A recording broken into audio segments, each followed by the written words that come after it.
This is the April 17th, 2019 morning session of the Portland City Council. Good morning, Carla. Please call the roll. Good morning. Fish. Here. Hardesty. Udaly. Here. Fritz. Wheeler. Here.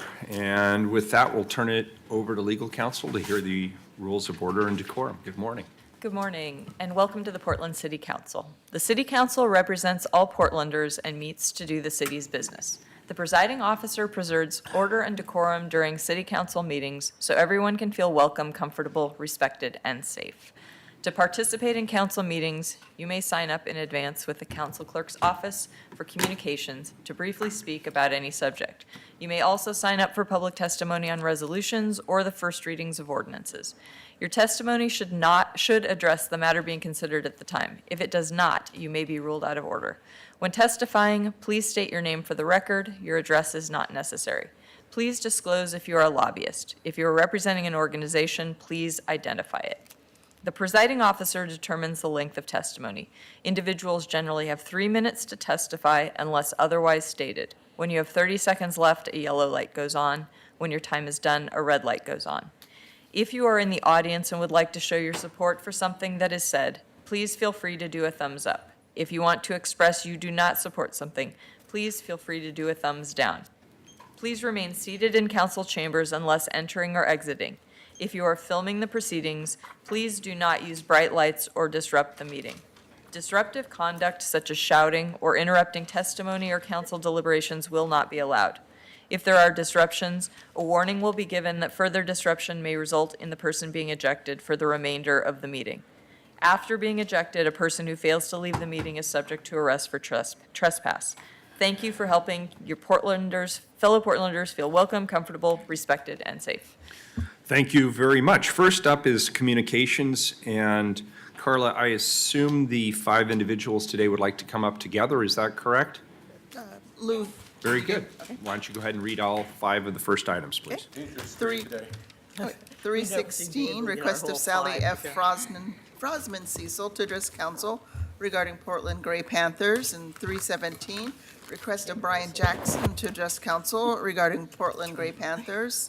318, request of Naomi Dagan Bloom to address council regarding Portland Gray Panthers. 319, request of Edith Gillis to address council regarding Portland Gray Panthers. And 320, request of Lou Church to address council regarding Portland Gray Panthers. Good morning. 3 minutes each. Name for the record, please. Hello, I'm Edith Gillis, and I have this wonderful solution for you. It is doable, win-win, economical, logical, quick, and easy. It would be increasing city funds for what's most important for Portland residents as city policy, practices, and budget priorities. It reduces reasons for lawsuits, recalls, turnover, and budget cuts. It increases public trust, employee morale, productivity, and city livability, and increases the investments in our city. The solution? Require all individuals in the city limits who are wearing riot gear or clothing or equipment to have clearly visible within 20 feet their last name and/or badge number. If they don't have that, they can be arrested for impersonating a law officer, which is a federal felony. They can lose their pay or benefits or the contract if they are mercenaries or other agencies, and the public is not required to obey them.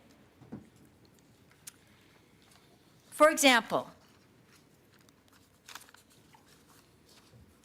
we would have all riot cops, batons, and shields must show visible ID. This is all agencies, all individuals, all companies, and contractors. On the chest and on the upper back, the last name would be 3 inches high. On the helmet front, top, and back, it'd be the number 3 inches high. The top of the visor would be the number 1/2 inch high. The upper arms on the outside would be the number 2 inches high. The back of the hands, the number 1/2 inch high. Above the front of the knees, the number 1/2 inch high. the outer ankles 1 inch high of the number, and the top front of the shield, the last name 3 inches high, and 3 inches from the end of a baton would be the number 1 inch high. This would be the soft loop of Velcro or similar material on the outside of the equipment or the clothing, so that if anyone rubs against it, they don't get abrasion or hurt, and the hook side on the back side of the ID. Good morning. Well, good morning. Well, we're going to go right ahead. I thought maybe she'd still say something else in her last seconds. Hi, Sally Franzman-Cecil. I'm with Portland Gray Panthers. And I thought what I'd do today was give a little bit of a context for Portland Gray Panthers, our advocacy, organizing, and action. We're always bringing things to you, and it occurred to me we hadn't done that for a while. And here we are, we're doing community policing, we're going to do gun control, housing, other issues, so it might not always be clear how those are elder issues, so we do try and make those connections at least part of the time. The roots of Gray Panthers are in the challenging of ageism and stereotypes of age and aging in both the social and legal spheres. So that's kind of the very beginning of Gray Panthers, circa about 1971 with Maggie Kuhn. Gray Panthers also, though, see these things as a civil rights, and I guess you'd call it a liberation type of movement, and for social change. So there's always been an involvement, longstanding interest in action toward preservation of Medicare and Social Security, but there's also, I guess I don't want to skip the other aging thing, work on fair treatment of residents of nursing homes. Those are clearly age-related issues. Gray Panthers also, however, historically have worked across generations on many social justice and anti-war types of issues, notably Vietnam and later anti-war activism. LGBT advocacy was Gray Panther was fairly early involved in that, and various kinds of environmentalism and single payer and healthcare has always been Gray Panthers issues. Housing, with the motion of intergenerational housing, which is the polar opposite, I'd argue, of our society's choice, which is to separate, isolate, and marginalize elders, especially low-income elders and people with disabilities. We tend to put people, at least theoretically, we have enough HUD housing and things like that, and very little other options in the way of things. And I would argue that those choose to put people with disabilities and elders into a very separate kind of status and marginalize them. In the international sphere, Gray Panthers has been a strong advocate for an enforceable global convention to protect the human rights of older persons. And that's just something I don't know that people are aware of, or even aware that there is a global convention for this. But this is an international concern as well as the issues in this country. Arguably, the situation of elders in many countries is much worse even than it is here. Portland Gray Panthers focus on advocacy and action in the best tradition of Gray Panthers, I would argue. In this context, we focus on ageism and breaking stereotypes of age and aging, not too surprisingly. However, we also look at the rights and needs, and I suppose you would call the liberation of elders. Houselessness and housing across generations have been Gray Panthers' concerns for many years. Community policing, gun violence, and gun Commissioner control are issues. I'm at the end, I better quit. Hey, ma'am, your time is up. It says it's 23 seconds. I know. That's you're over. Oh, I'm over 26, sorry. Well, at any rate, you can see, there's a lot of issues. We'll be bringing them to you, and we have, so. Thank you. Appreciate you, thank you. Thanks for doing it. Good morning. I'm Lou. I want to thank Edie and Sally for talking with us today at Council. Class war. Is there a class war today in the world and in Portland? Many Panther organizers believe there is a class war, but what are the contours of this economic conflict? With May Day approaching in a few days, it may be useful to recall Gandhi's axiom that poverty is the worst form of violence. But is this so, and how can you tell? On housing, fairly or not, the New York Times has labeled Portland, Oregon, Tent City, USA. Is that journalistic bombast or speaking truth to power? If a white mayor tells an unnamed elected official it's disrespectful, if a landlord representative is reduced to tears due to unduly harsh treatment by tenant rights organizers and pro-tenant politicians, is that disrespectful? Are houseless folks camped out in tents and tarps on sidewalks by the hundreds or even thousands, are they being disrespected by landlord real estate moguls, whether these landlord reps are crying or not? Several West Coast cities have declared years-long housing emergencies. Despite this, a white male billionaire politician in La Casa Blanca insists the real emergency is at the Mexican border, where poor people seek shelter.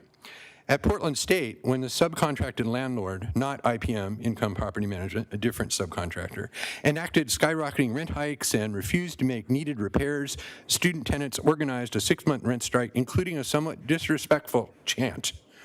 Landlords are the scum of the earth. They'll take you for all you're worth. Landlords, nothing but whores. On landlords, declare total war. Beyond landlord-tenant law, students at a different school, Stoneman Douglas in Parkland, Florida, believe the class war is cutting short our lives, literally, not just economically. Students like the church and mosque goers from Charleston to Pittsburgh to Christchurch, New Zealand, are simply collateral damage for the NRA, Ollie North, Marco Rubio, and that New York City landlord, Donald Trump. To fight back, we need to pass gun control laws in Salem to ban assault weapons and high-capacity magazines.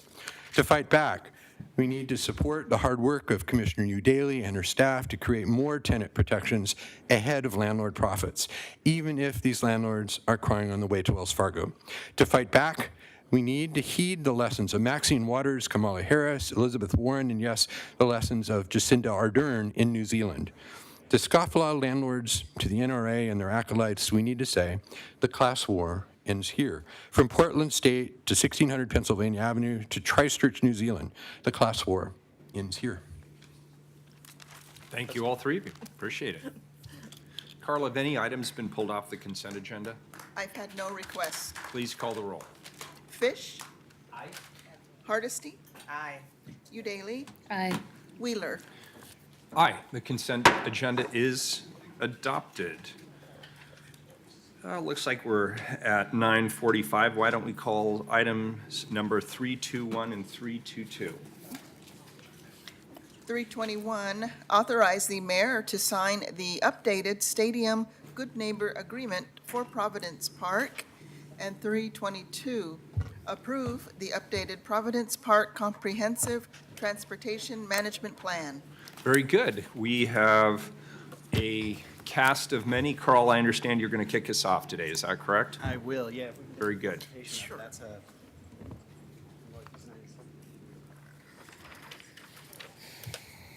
Don't trust me by the computer, Carl. We're just looking for the right one. We don't know anything about Northeast 97th, so.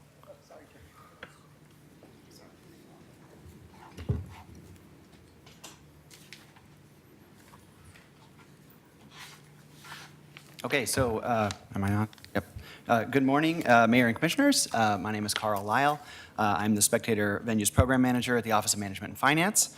And today you'll be hearing about updates to the Providence Park Good Neighbor Agreement, or GNA, and we'll use the acronyms because they're really mouthfuls, so sorry about that, and the Comprehensive Transportation Management Plan, or CTMP, for the stadium. These updates have been prepared by the stadium operators, Peregrine Sports, which is the sort of parent company of the Timbers and the Thorns, and the operators of the stadium. I will provide just a little background and then turn it over to Ken Puckett at the far end here, who's the Senior Vice President of Operations at Peregrine Sports. And he and his consultant team, represented here in the middle, will take you through those updates to the documents. So if we could get, steer, Carl? this is perfect, yeah. So next slide. Can we? Yeah, perfect. So what are these documents anyway? The Good Neighbor Agreement and the Comprehensive Transportation Management Plan are required at the stadium site by the Portland Zoning Code. This is a function of the base zone at the site being open space, which normally would not allow the operation of a major commercial stadium. So as a result of that situation, there are several requirements that are outlaid in the zoning code that are need to be addressed by the operators in order to allow the legal operation of the stadium. Those are primarily the GNA and the CTMP documents, which are before you today. So the purpose of the Good Neighbor Agreement, the GNA, is to consider impacts of the stadium on the surrounding area, such as noise, litter, light pollution, et cetera. And the purpose of the CTMP is to consider the transportation impacts associated with people coming and going from the stadium. Next slide. This regulatory system for the stadium has been in effect for about 20 years, with the original documents being developed by the then operators in about 2000, when the stadium was renovated for AAA baseball. The documents were then updated in 2010 when the stadium was again renovated to become a soccer-specific facility as the Timbers joined Major League Soccer. The current expansion of 4,000 new seats has again triggered the need for updates to those documents. So preparing these documents and presenting them to City Council is a responsibility of the operator. They're not city-generated products. The operator has worked with the Stadium Oversight Committee, as it's outlined in the existing GNA, to develop these updates. Next slide. So the city's role, the role of this Spectator Venues program, me, essentially, was to basically ensure that the required process outlaid in the Good Neighbor Agreement and the zoning code are being followed by the operators, and they are, to assist in connecting Peregrine with the necessary technical experts at the Portland Bureau of Transportation. Obviously, they were involved in developing the CTMP and other folks at the city that they might need to talk to, and to participate on the Stadium Oversight Committee. City Council's role is confirming that the procedural steps have been followed and to confirm that the applicant has adequately addressed the required elements of the CTMP. And those are looking at existing conditions, mode splits, impacts of stadium operations, and proposed mitigation strategies. So Council has the ability today, or technically I guess next week at the second reading, to approve these documents with modifications, to approve them as they are, or to reject them. With that, I would, however, reiterate that they are required to be in effect on opening day, which is scheduled to be June 1st, 2019. So with that, I'll turn it over to Ken Puckett and his team to present the updated documents. And after their presentation, we'd like to invite any members of the Stadium Oversight Committee who happen to be present to testify, and then any other members of the community. It looks like a few people have signed up. Good morning, Mayor, City Council. My name is Ken Puckett. I'm the Senior Vice President of Operations for Providence Park, and I have been in that capacity. This is my 19th season, so I've seen all three transitions from the original stadium in 2001, the first remodel in 2001, the second remodel for MLS soccer in 2011, and now our remodel right now. This was approved by the City Council back in 2017. It's a private investment of over $85 million. It's LEED certified, and I'd like to point out that in the LEED certification, we scored 12 out of 14 on our transportation plan. It adds 4,000 seats, bringing our capacity up to about 25,000, and the project is on schedule to open on June 1st. We're committed to transportation. We're committed to a positive game experience for our fans. We have countless people that work in our organizations to make this happen. The Timbers staff, marketing, operations, we bring in private bike valets, which is also a unique thing to Portland. We have about 150 contracted security. We bring in 12 to 16 Portland police officers to help with that. Those folks are deployed out into the streets post-game to make sure that traffic and pedestrian safety is dealt with. We work with PEDOT and the parking enforcement folks, along with Direct Line to TriMet. Commissioner Hardesty had a question. I'm sorry. Thank you, Mayor. Thank you. Could you repeat, you said 150 private security, We do, correct. and how many Portland police 12 to officers? 16. And on top of that, we have about 200 guest attendants, ushers and whatnot, that help in that as well. Thank you.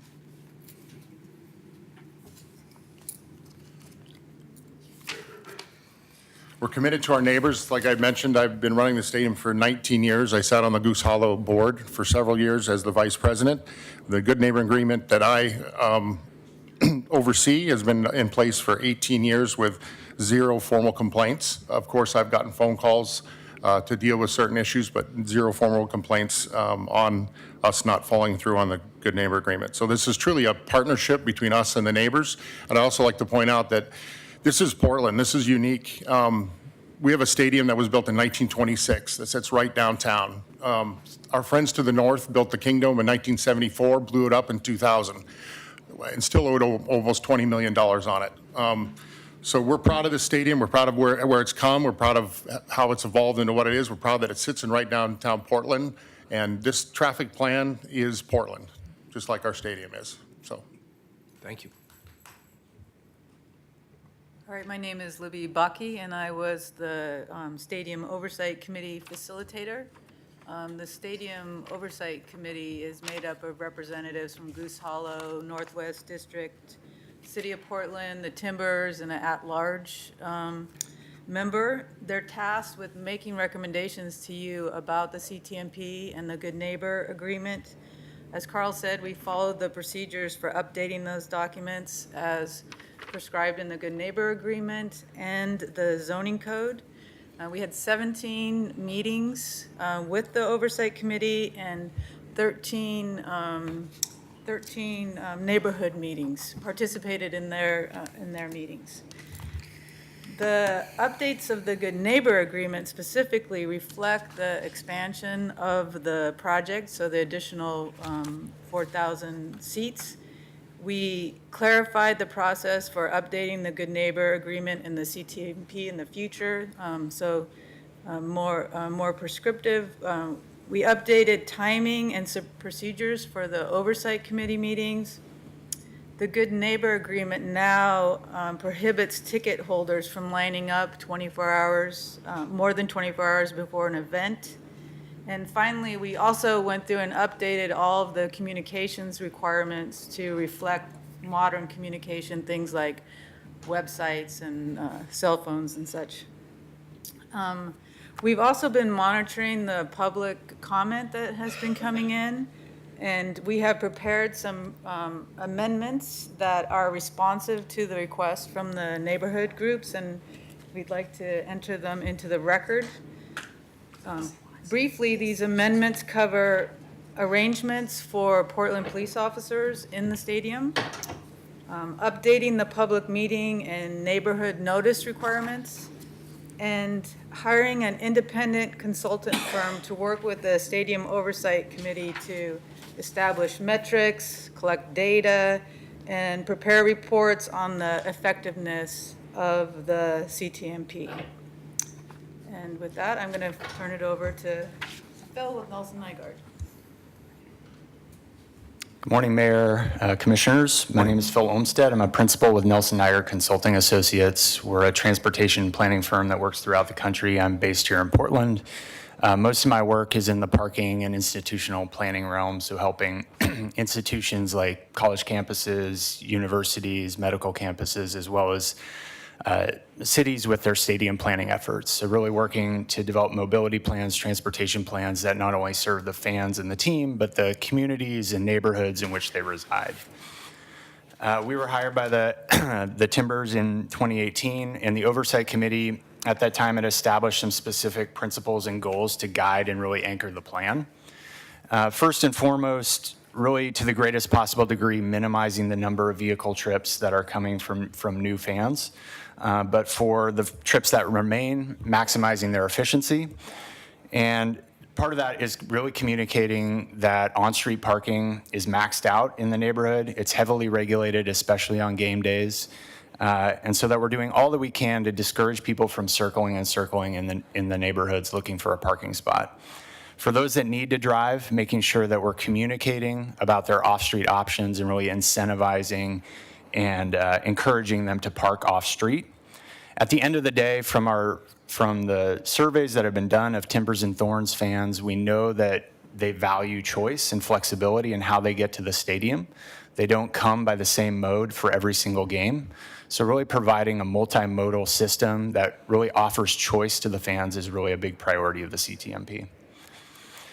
From my work on previous studies and previous plans, there's a couple other key goals that really anchor the plan and key principles, particularly around implementation. We know that we can't do just one thing to solve the challenges around transportation, and there are challenges. So the CTMP is really a toolbox. It cuts across all modes. It looks not just at infrastructure and service changes for transit, for example, but also policies and programs. We also want to make sure that we have communications, marketing, and monitoring right. Part of the nature of these plans is that they take time to get going and iron out all the details. As the season takes shape, as fan behavior solidifies, fan travel behavior. And ultimately what we found to be most successful with these types of plans are institutions or venues that adopt a test and learn approach, see what fans are responding to, what they're not responding to, and modify our toolbox as we move along. Mayor, Commissioner Daly. I have a couple questions Sure. about this. So, looking at the existing and future mode splits Oh, sure. that's in the plan, not real exciting to me. I'm going to be honest, to see a increase in single occupant vehicles and a decrease in other mode shares. So I'm curious what the plan is for promoting and incentivizing multimodal and discouraging single occupant vehicles.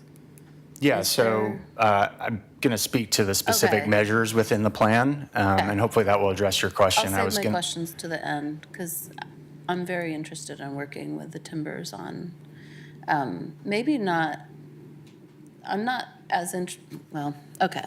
I'll save my comments till the end.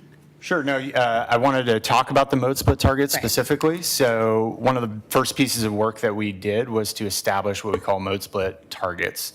The goal, why we do these, is really to help us identify kind of current fan behavior, current fan, way fans are currently getting to the stadium, see what the existing challenges are, and then really help us identify and calibrate and lean into specific strategies and where we think we can make improvements. Establishing the mode splits is also really important as a way to monitor success moving forward and see how we're doing over time.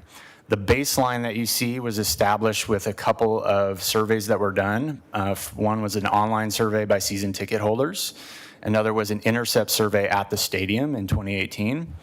And so in collaboration with the Oversight Committee and with their input, we established essentially two sets of targets. And this reflects the feedback and direction we got from the Oversight Committee to have a conservative or a realistic set of targets for 2019 or for day one, recognizing the timing of plan adoption and a rollout of the plan, as well as a more ambitious set of targets for the future, something that we can strive to in the coming years about really trying to get that mode split down for single occupancy vehicles and driving to the stadium. I'd emphasize a couple of things about the mode splits. They are a starting point.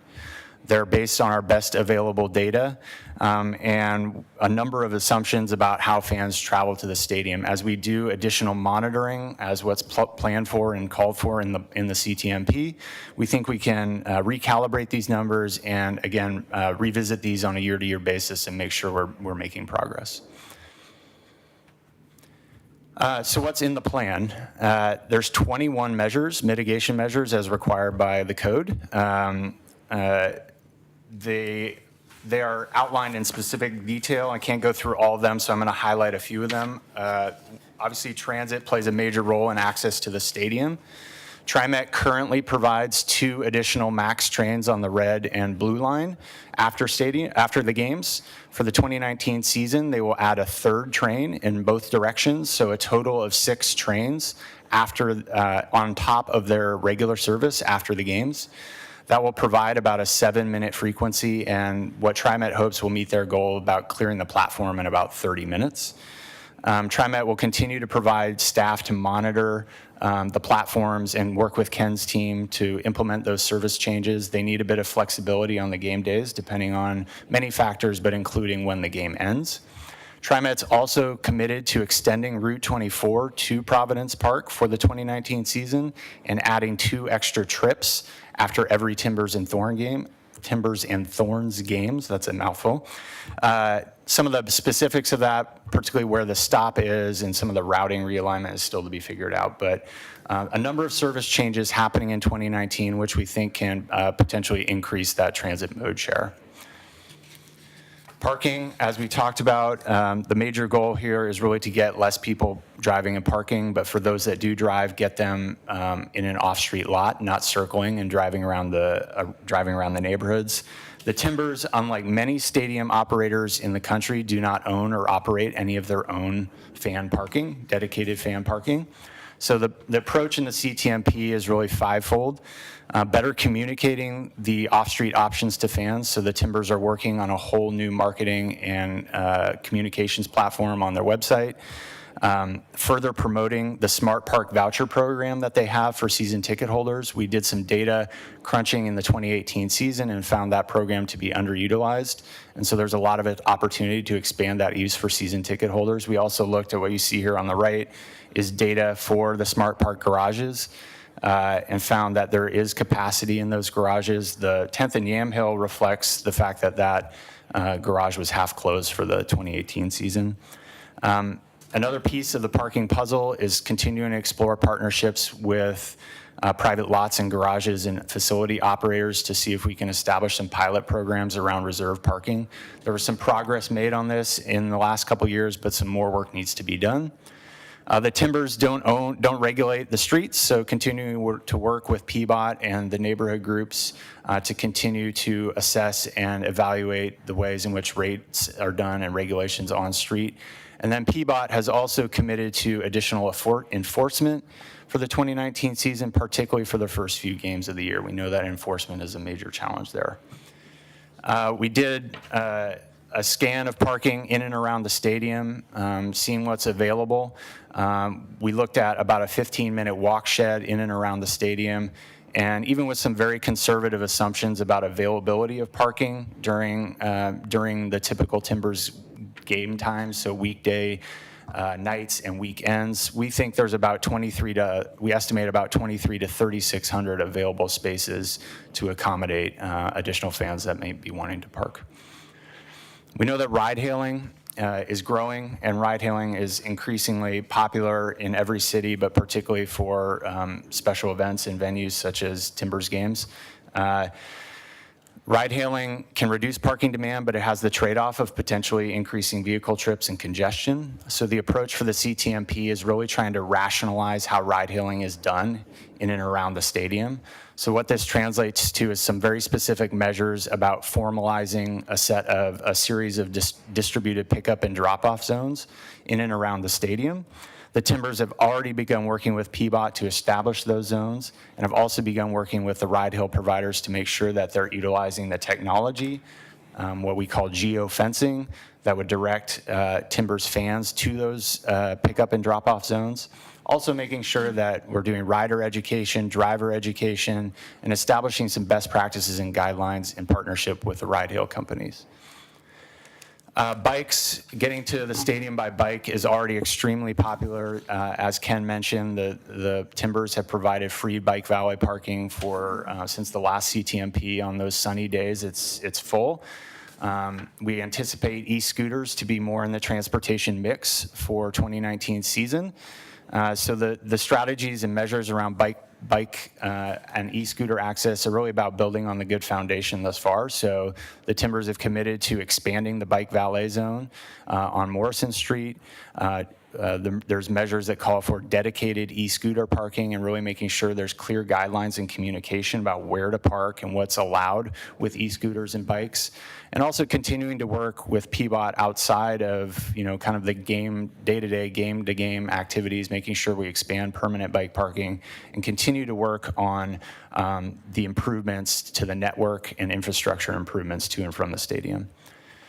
Regardless of what mode you take to the stadium, you're going to be very likely walking around the stadium. So pedestrian safety is really, really important. So the CTMP really continues to build on this, maintaining the street closures that we have, continuing the Timbers-funded traffic safety officers, and identifying hotspots and designating those officers to those hotspots where we have some pedestrian safety concerns that have been brought as part of this process, and again, continuing to work with the city and PBOT to continue to improve infrastructure in and around the stadium. All these options don't really help us if fans don't know about them. So we've been really working with the Timbers to help them update and improve and enhance their marketing and communications. So this includes materials such as a new website, new collateral, really emphasizing their use of social media and game day communications, as well as continuing a lot of their great incentive programs. So they currently offer 50% discount to season ticket holders for transit, as well as, again, the Smart Park voucher program. So really continuing to advance and enhance these incentive programs. We've heard loud and clear about monitoring. I've yet to work on a project like this that gets it 100% right out of the gate. And so monitoring is really, really important to make sure that we're tracking progress and adjusting as we go. Again, the CTMP is really framed as a living document with a test and learn approach. The CTMP addresses this head on. There are a number of specific measures that really outline very specific ways to improve monitoring, to improve the collection of data, to improve the analyzation of data. The plan proposes a set of performance measures, as well as a number of ways in which to continue to engage the community and better communicate how the Timbers and the transportation system is doing on a game-to-game basis, as well as from season to season. So I'll stop there, and Ken will wrap it up with one last thing. Yeah, just a few, Phil touched on them though, but we are adding 3 additional trains in each direction, and we're truly committed to making this work. We want our fans to have a great experience coming and going to the games. They've extended Route 24, the bus line.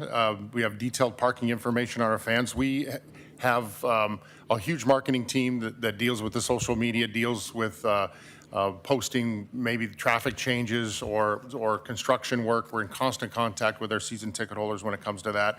We have a huge ticket department. Those reps have relationships with just about every single season ticket holder. And they send out the information as well. Increased parking enforcement from PBOT. Expanded bike valet, which is, when I talk to my colleagues around the MLS, they can't believe that we put out 450 bike parking. They have that many people riding bikes to games. Our marketing team is launching a Know Before You Go campaign, so they'll begin that as we get closer to June 1st. Like Phil mentioned, new website, new maps. The key here is information. Give the fan the choice that he wants, and give him those options.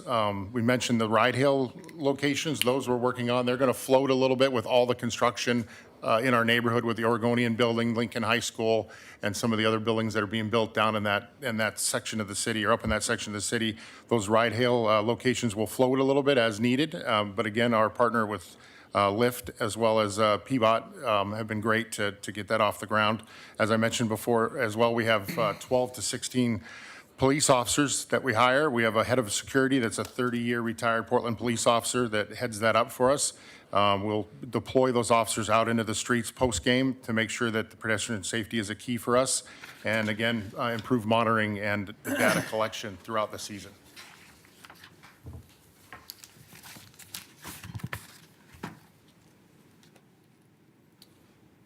That's it. Very good. Does that complete all of the individuals who would like to testify and invited So testimony? we did want to invite, there's 3 members of the Stadium Oversight Committee that Very good. are not here yet, and I do see one of them back here at least, and we should invite the other 2 up if they're here. Right, and we have a Could we ask some questions before the Oversight Committee comes Certainly. up? Before this panel leaves, why don't we take some questions, then we'll have the Oversight Committee come up, and then we'll ask any questions we may have of them. Commissioner Hardesty. Thank you, Mayor. Thank you so much for that very detailed presentation. Let me tell you, I have a couple of staff members that are just crazed fans and can't wait for the renovations to be concluded. Having said that, I share Commissioner Udaley's concerns about adding parking spaces at a time when we're moving towards a more energy-efficient future. And I cannot support expanding parking when what we should be doing is expanding other opportunities. I understand that TriMet is being helpful by putting additional max light rail trains on game day. But I think that we need to be really creative about what else we can do other than adding parking spots. So my questions, having made that statement, my questions are, do you have ideas of how many miles are traveled on average to a Timber game?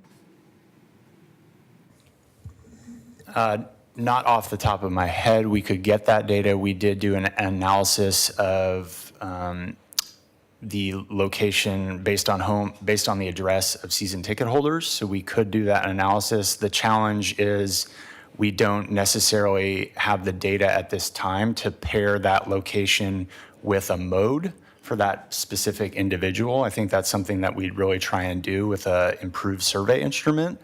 But we have data in terms of where season ticket holders are located, and we did that analysis.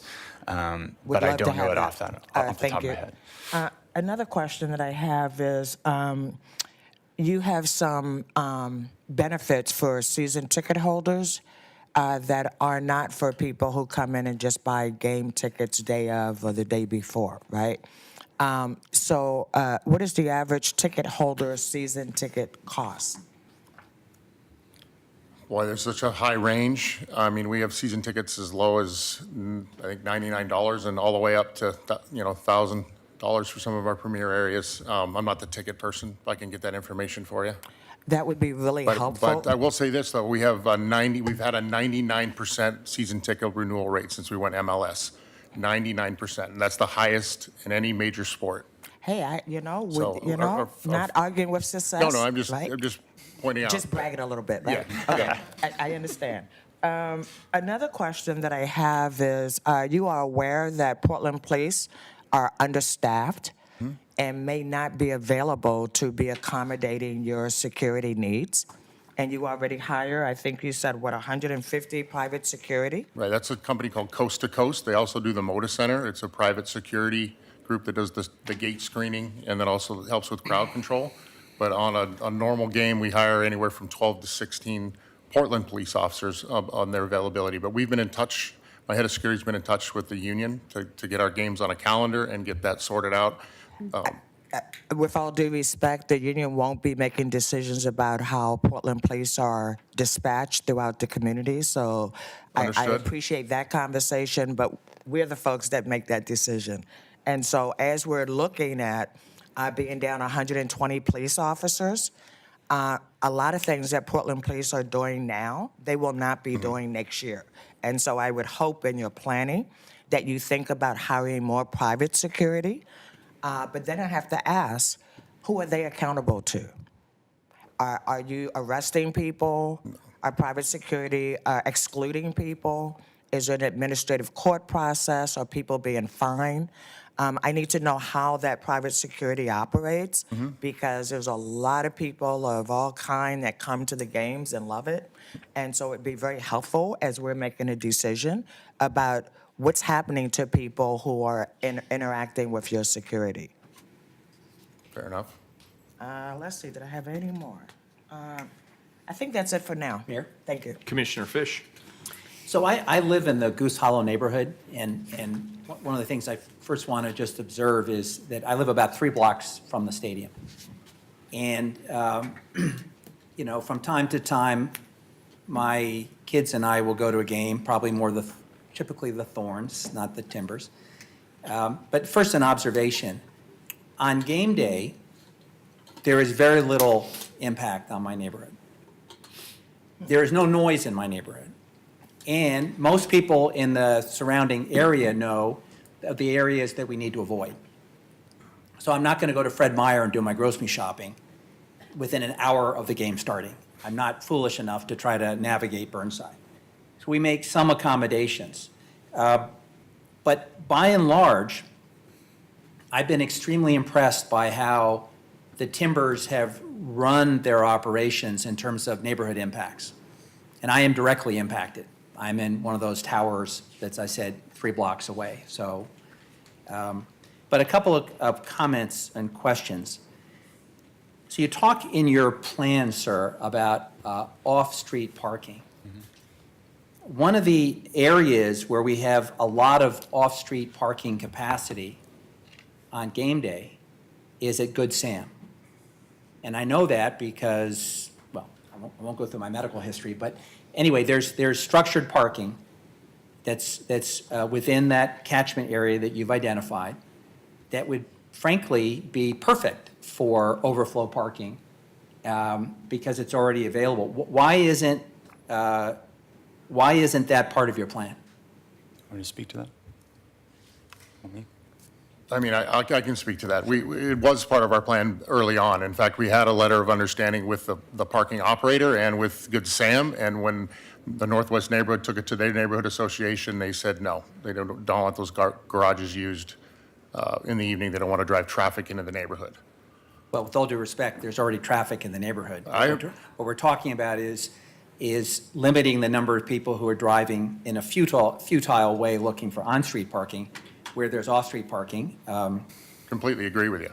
So we'll have a chance to ask our friends from Northwest Parking Stakeholder Advisory Committee what the thinking there is. Commissioner, Yeah. just a quick clarification on that. So it is still in the plan, it's just a slightly longer-term action now because there's some conversations that need to happen at the neighborhood level, and actually there may be some amendments to the existing long-range land use plan for the neighborhood that might need to be made to allow that to happen. So I think it's still in the plan as an eventual goal, it's just not an immediate. Well, it seems to me when you have structured off-street parking that's available, we ought to be talking about how we use it to take some pressure off of on-street parking.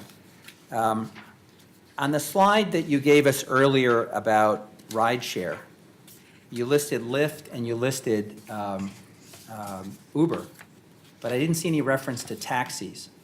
Are we treating taxis the same as rideshare in terms of whatever plans you have for drop-off? Yes, I mean, the city requires that. We can't put Well, just.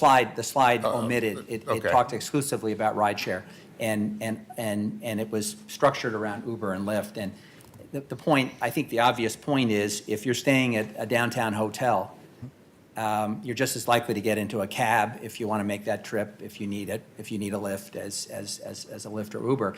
So we're not discriminating against the type of vehicle, right? So taxi cabs will have the same rights as TNCs with respect to any kind of dedicated drop-offs that you're planning? Yes. Okay, that's good.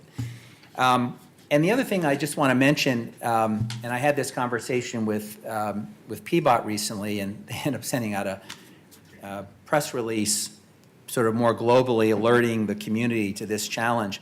You know, they are currently doing a lot of sidewalk repair and ADA compliance work on Burnside. Mm-hmm. And in the press release, they announced that for parts of Burnside, which are actually very close to the stadium, they will be reduced to one lane for periods of time as they do that work. Have you factored in the potential impact of that construction project, which is slated to go for some time, on the traffic calculations around Burnside? We did not look at that specifically, no. Well, I urge you to take a look at that.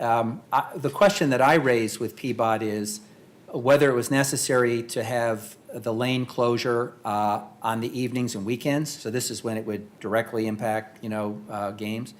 And the answer I got back was that to keep people away from the work that's being done on the sidewalks and the intersections, you need to cordon off a lane.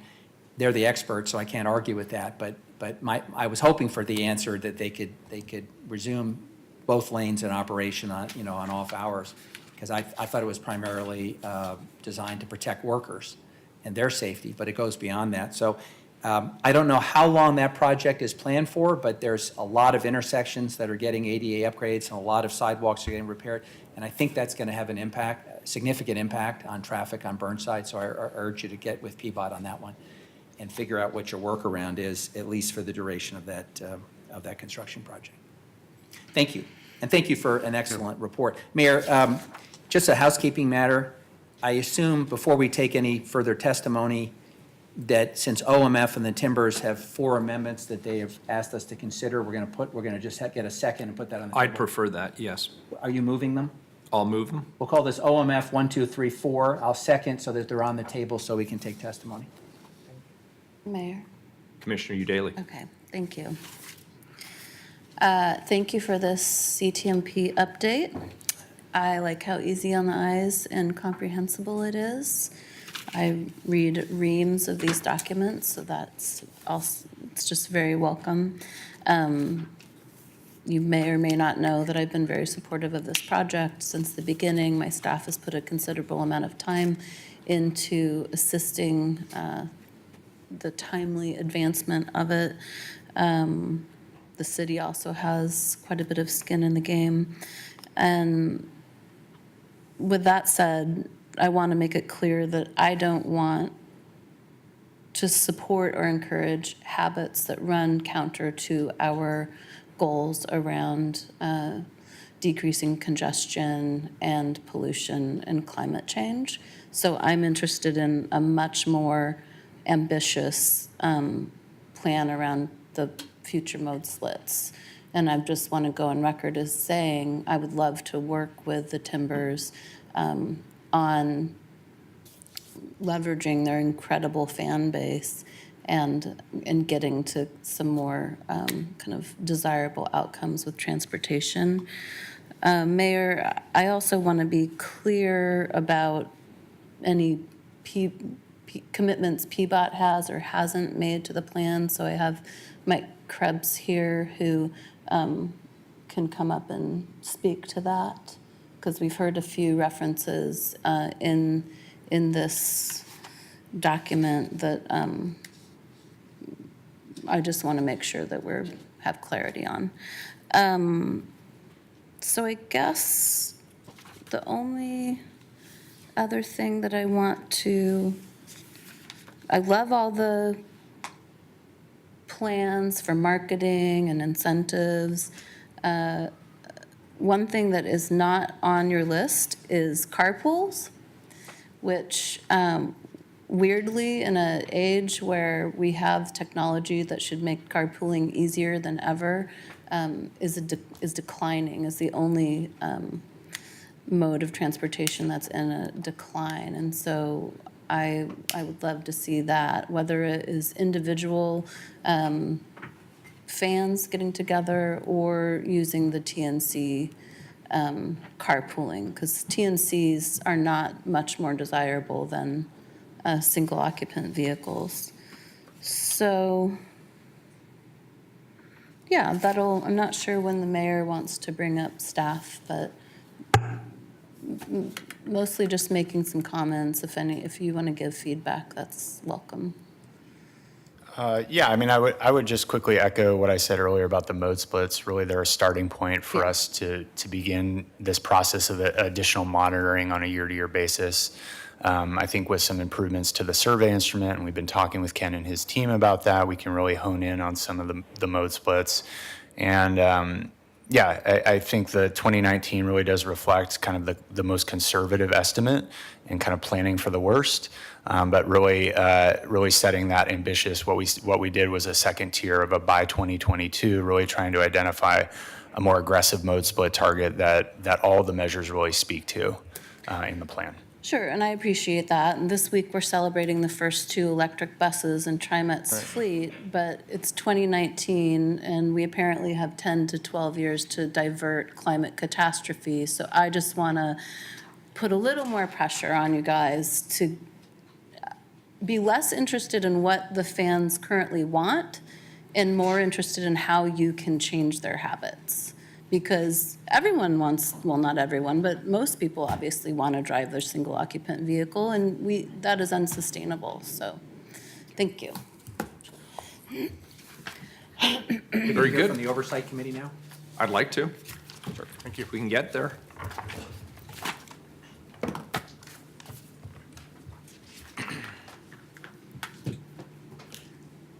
Ron, Jerry, and Jim, come on up.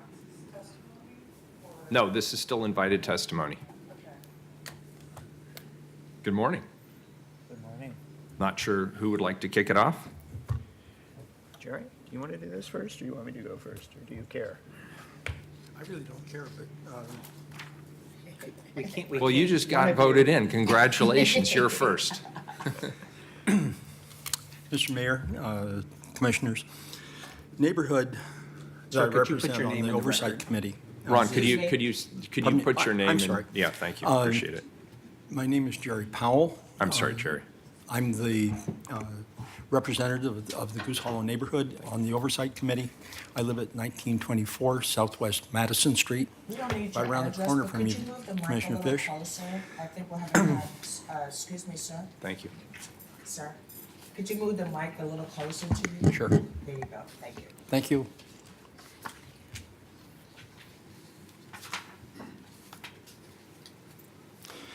The neighborhood, Goose Hollow, is pleased with this good neighbor agreement, appreciative of Peregrine in particular, and their approach to the Oversight Committee, even though there remain some concerns. Many of those concerns are simply word choices that create questions where there should be none. That being said, I provided you a text of those concerns. I'd like to note particularly the wording of the last sentence in paragraph 3.3.3, ticket sales, addresses the issue of ticket holders lining up to secure seating, but may not adequately address neighbor concerns concerning overnight camping along the 19th Street. Neighborhood Board of Directors asked that a second paragraph be added to the first paragraph there, acknowledging city law that prohibits camping on public land or right-of-way. More or less to give Timbers, Peregrine, an acknowledgement that the neighborhood would prefer that their security folks enforce those laws.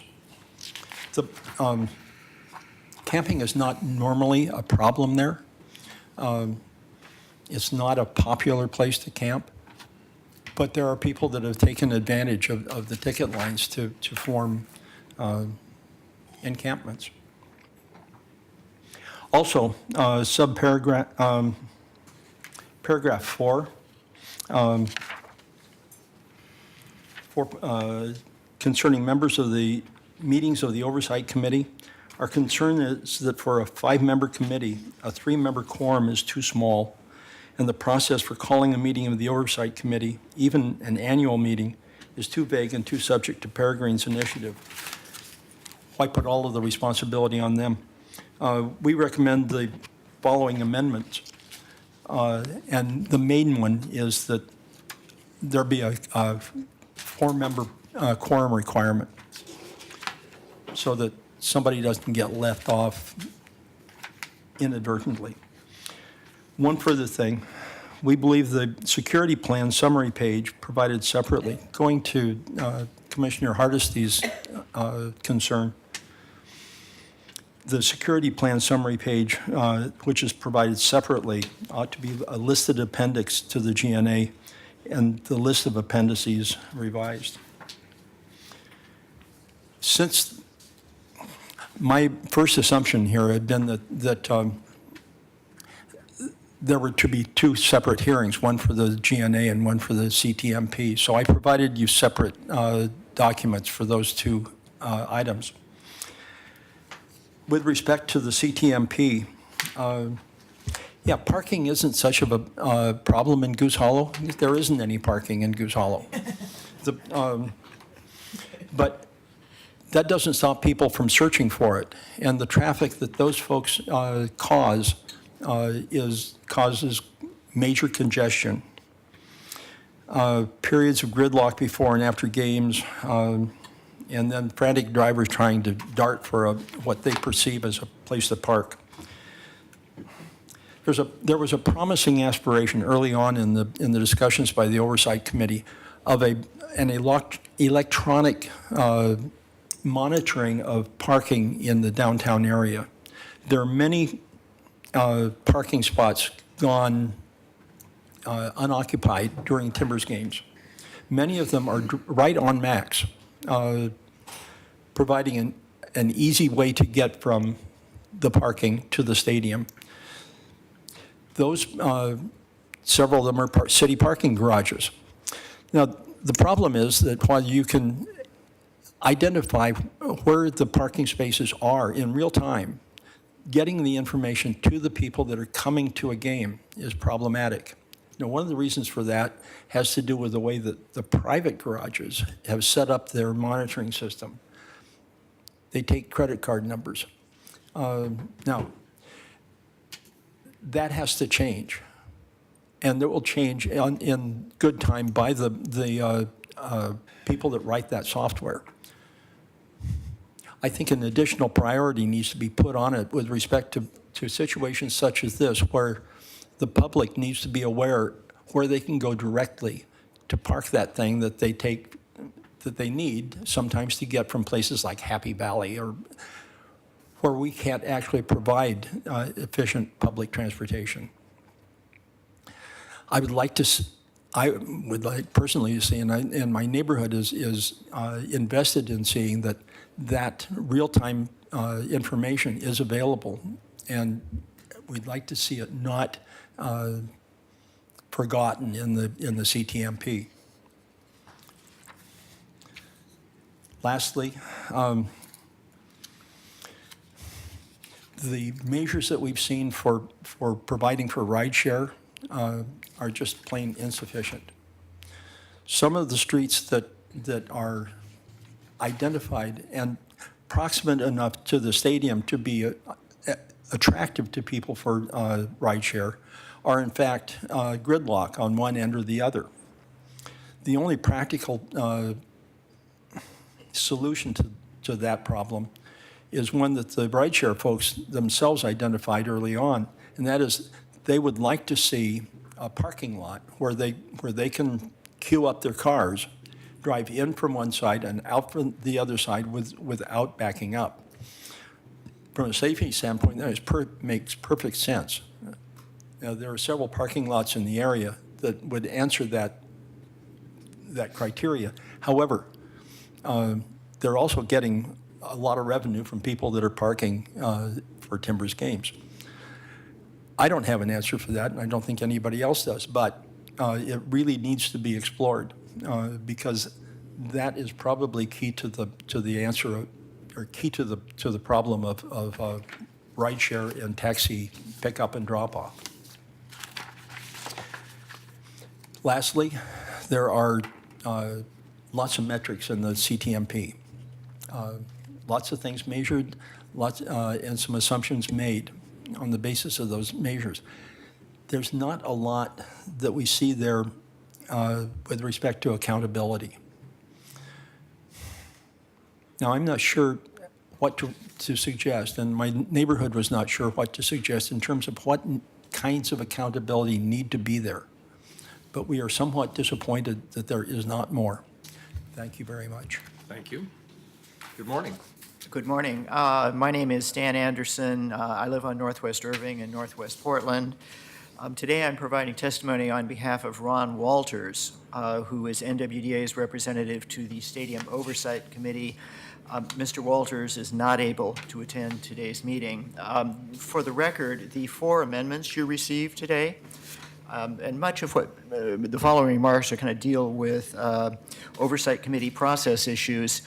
None of these amendments have been shared with all Oversight Committee members. None of them have been shared with the neighborhood associations. None of them have been shared with the Northwest Parking Stakeholders Advisory Committee.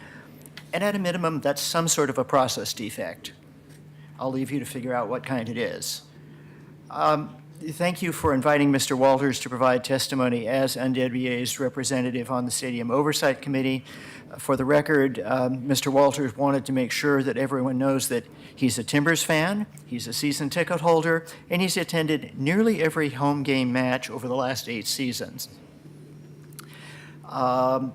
It would be appropriate for me, appearing as Ron Walters, to defer my allotted time to the appointed or duly elected chair of the Oversight Committee, who would provide fair, balanced, and duly adopted recommendations for City Council. But the Oversight Committee did not have a chairperson, nor duly adopt a position or recommendations regarding the GNA and the CTMP. In lieu of that, perhaps I could submit the committee-approved minutes for the past 2 years so that members of the public and the City Council can familiarize themselves with the committee's process and positions. But But unfortunately, the committee did not keep or approve any minutes that could be reviewed by members of the public or the city council. In lieu of minutes, perhaps I could share public comments from Oversight Committee meetings, which could reassure the public and the City Council that the Timbers and the Oversight Committee conducted a robust public process that was open, transparent, and inclusive. But unfortunately, not one member of the public attended a single Oversight Committee meeting over the past 2 years. Do you see a theme here?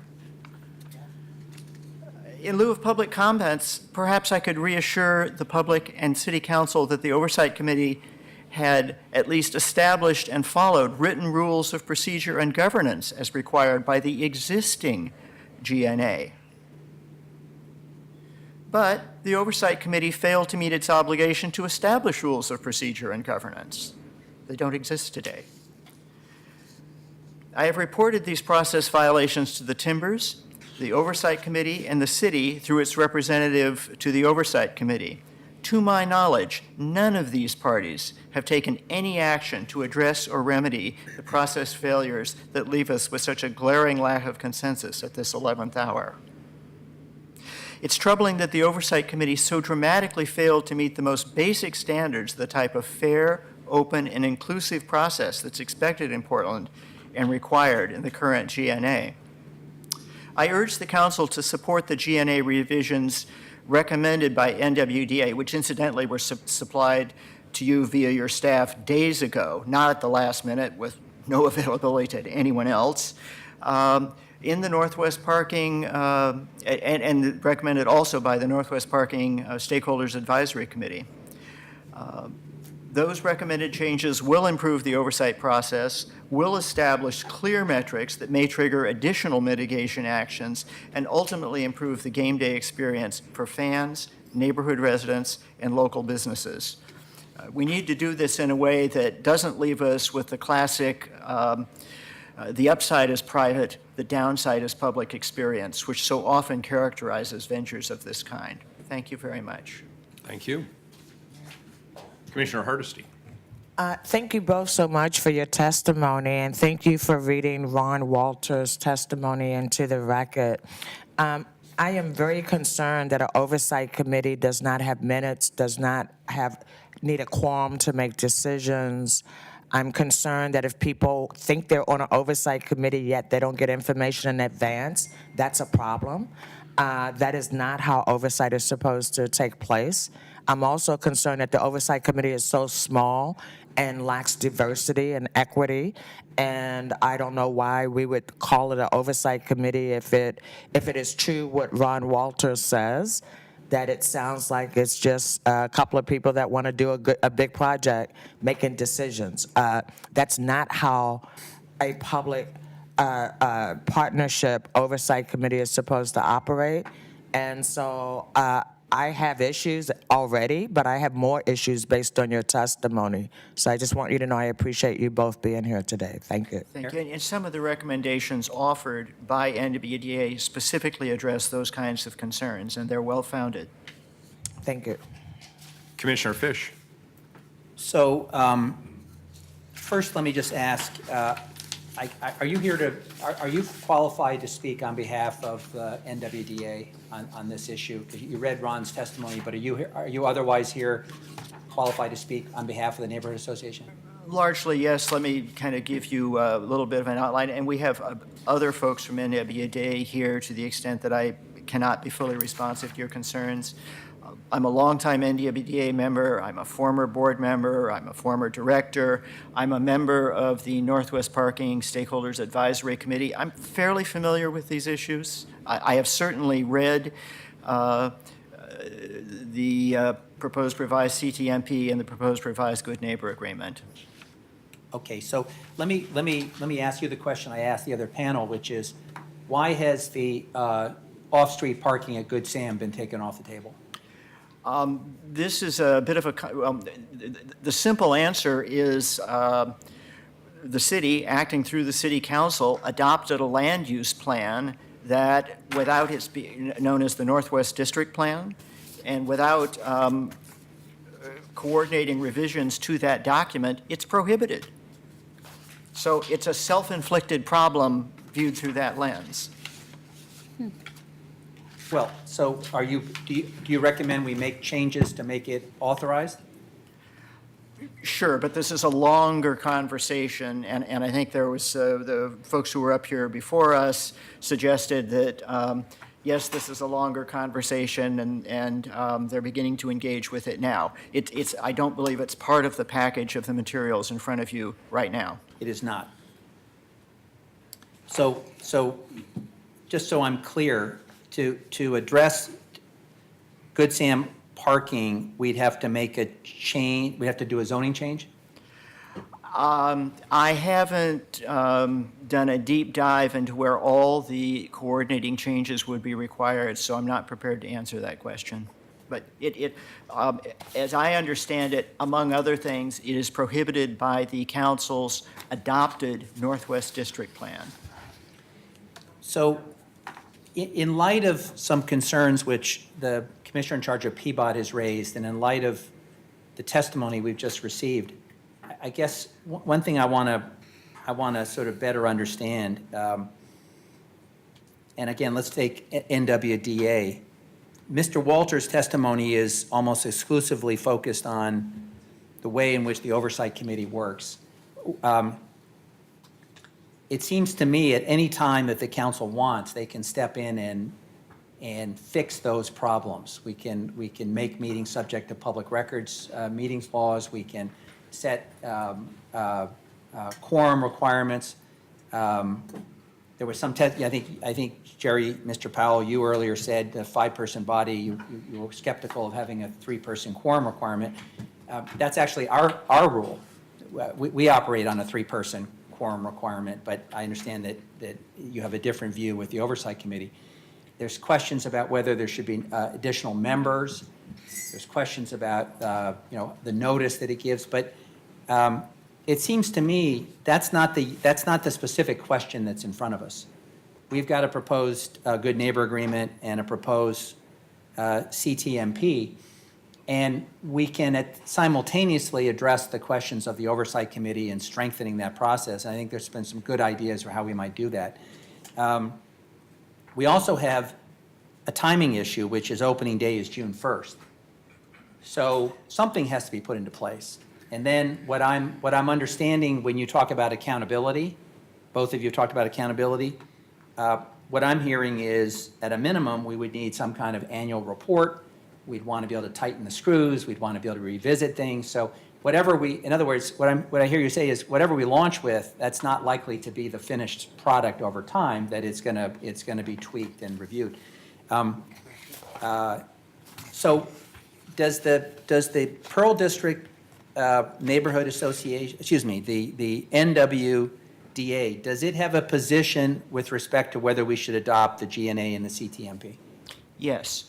And in fact, the written recommendations supplied by NWDA to you via your staff a couple of days ago, and again, I'll capsulize that there are other folks here who can deepen this, suggest, one, that the 2 documents be approved with coordinating amendments, which we have submitted in writing several days ago.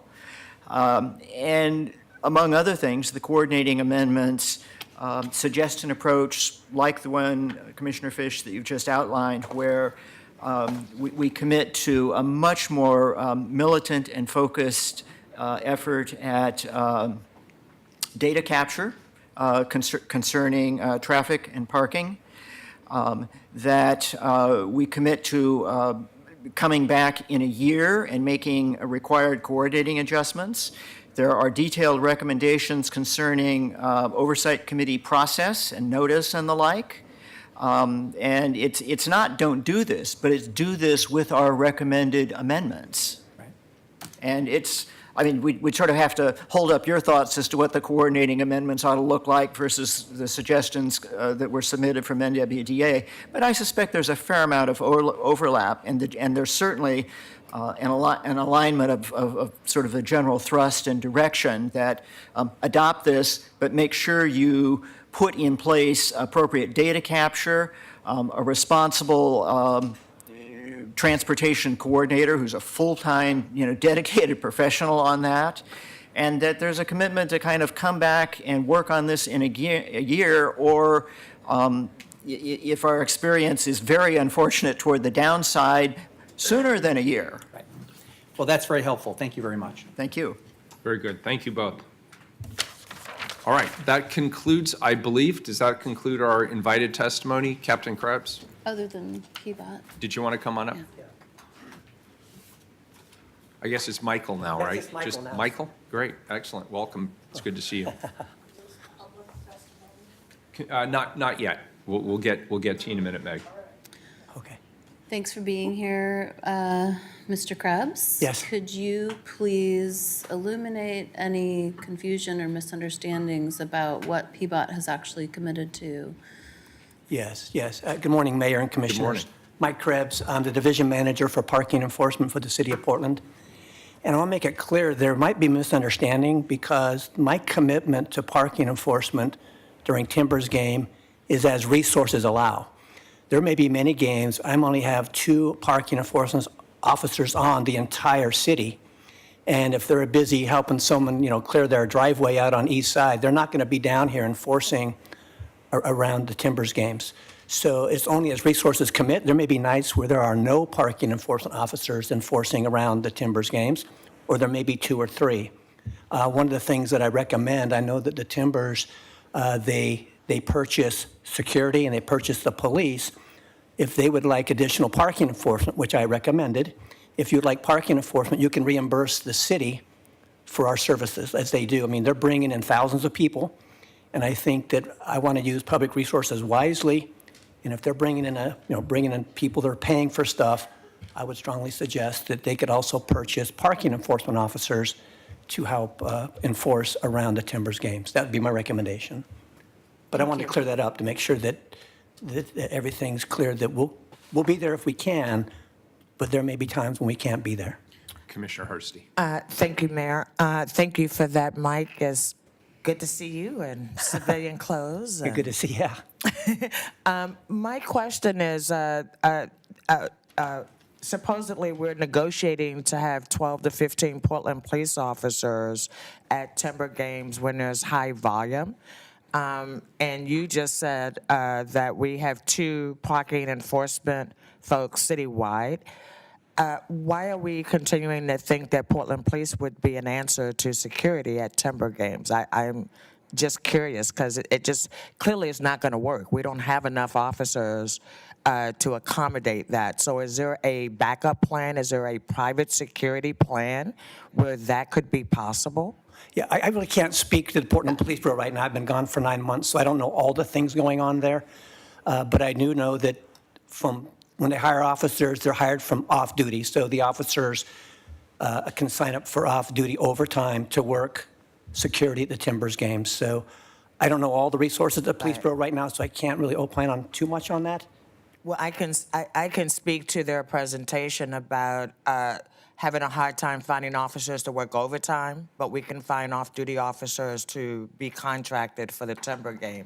I think that our priorities are kind of messed up when it comes to that. The other thing about parking enforcement is just like with the Rose Quarter, I know that after concerts, there tends to be more law enforcement personnel nearby, both on max lines and just kind of directing traffic.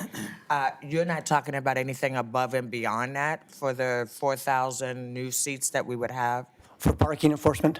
Yeah, parking enforcement, like I said, only as resources allow. If it's a busy night on the east side, I will not be able to have parking enforcement officers helping out in and around the Timbers games. Like I say, some nights there could be 2 officers on. It just depends. It might be 4, but I can't commit to anything, and I want to make that clear to the folks from the Timbers. But as I recommend, if we want guaranteed parking enforcement officers there, I would suggest they reimburse the city, and I can have officers, parking enforcement officers, on site in the Timbers games to help make sure things run smooth. And would that be overtime officers that are? It would be. I would pull in. I would request overtime officers from parking enforcement to come in and work the Timbers games, and then they would work the Timbers game and then go home and be reimbursed by the Timbers to the city which would pay for the officers to do that overtime. That's what I would recommend. It's like they're doing right now. They're hiring private security, thousands of dollars each game to hire private security in Portland Police. I'd recommend the same kind of situation with parking enforcement to help make sure the area stays, the people are complying with parking enforcement laws.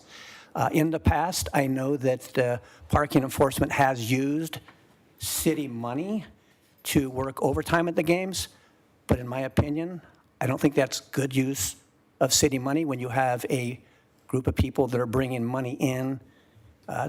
There's millions of dollars each year coming into the Timbers, and I would suggest that's what they should do.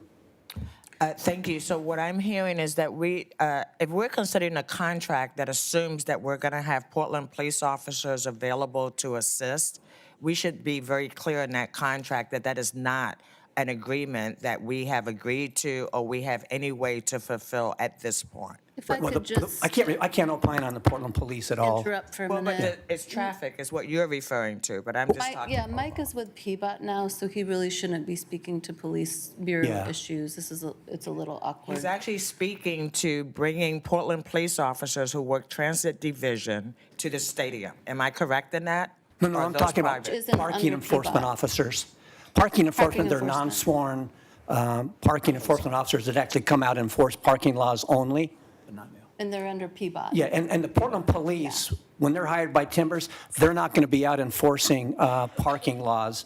They'll be enforcing more security stuff and those kind of things. But I'm talking strictly about parking enforcement officers, and sometimes folks get confused with that, but So they my are not part of apology. Portland Police. My apologies, Mike. I was confused. I actually thought they were one of the same. Well, and it's fair, because you've seen Mike in a, in a uniform before, but Yeah. they're in PBOT, they're non-sworn, and it's not we can't speak to police. I bureau can't issues. speak Yeah. to that. My apologies. I was confused. I actually thought they had weapons and stuff. Okay, thank That's you. okay. Gosh, no.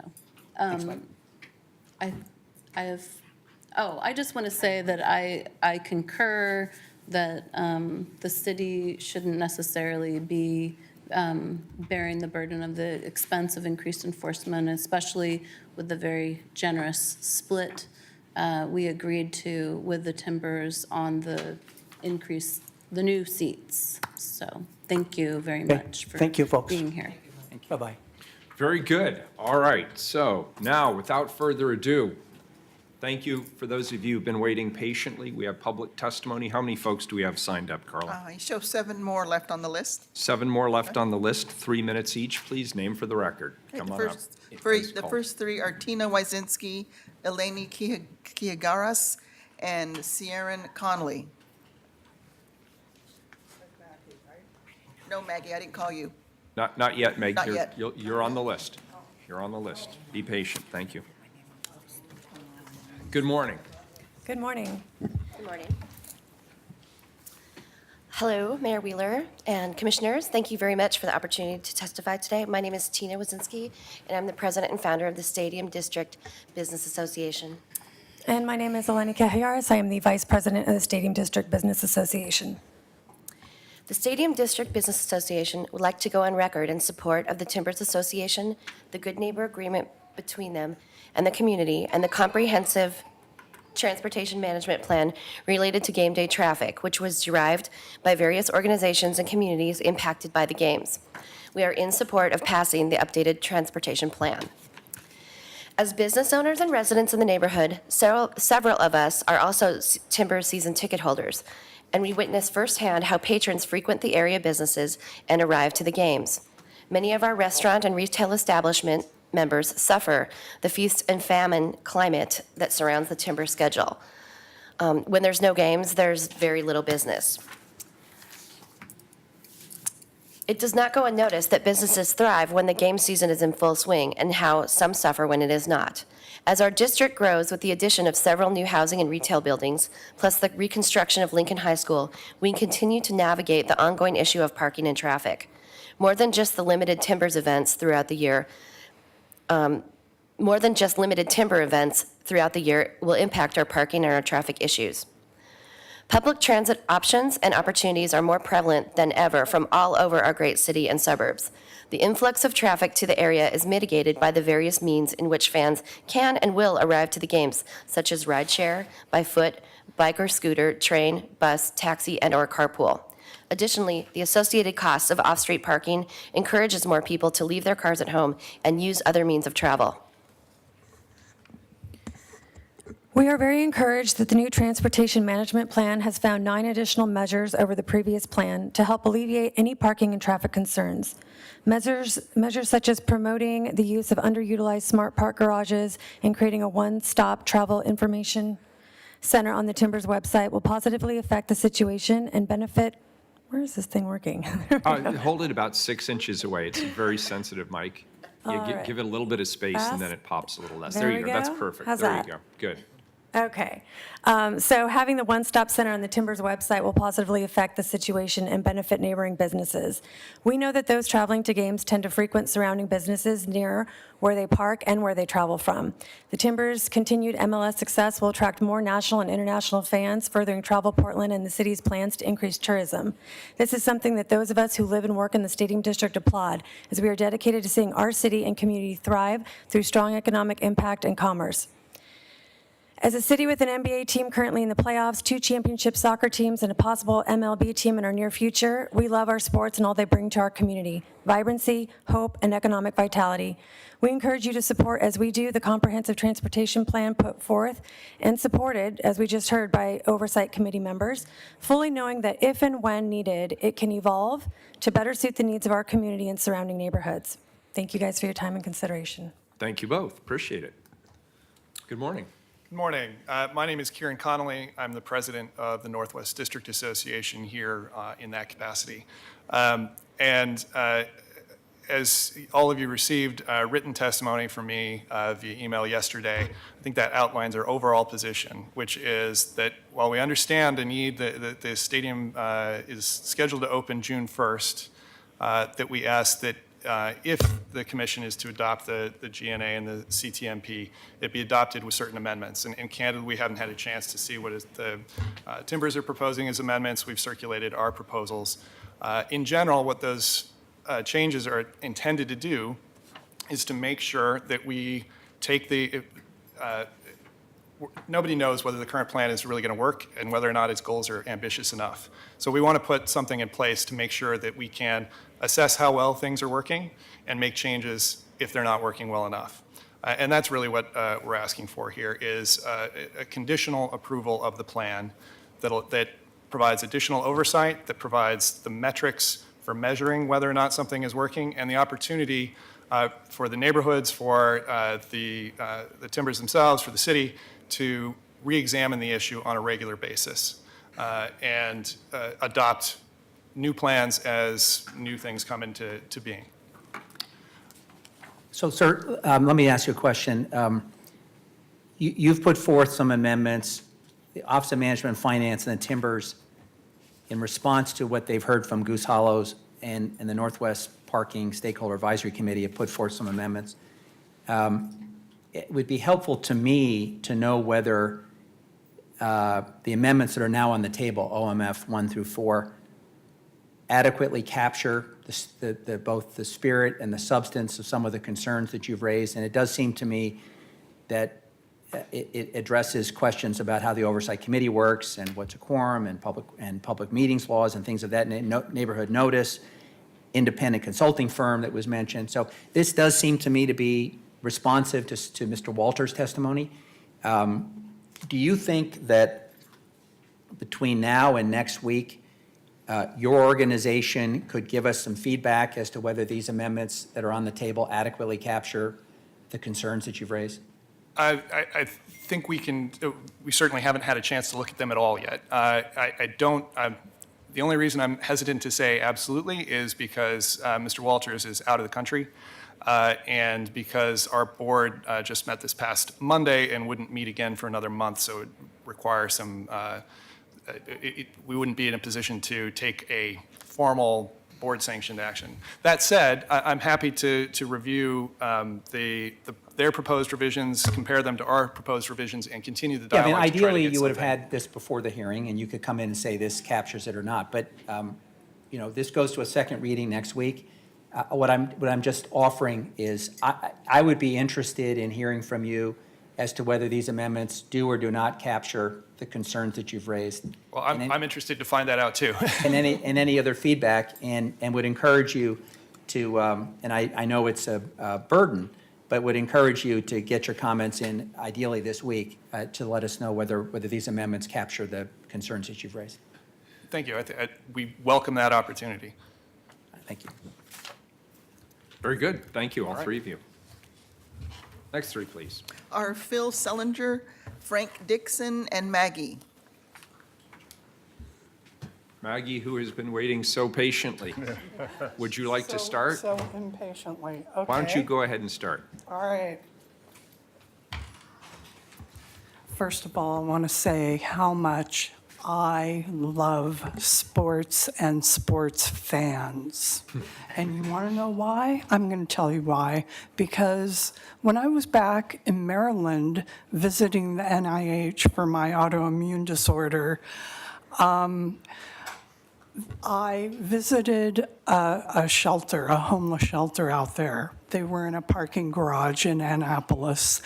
And one of the women had clogged one of the toilets, and there were 200 women and 200 men being sheltered in this parking garage. And the shelter decided that they would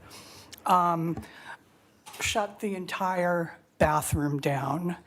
And so the women would have to go in the men's bathrooms where the men urinals are.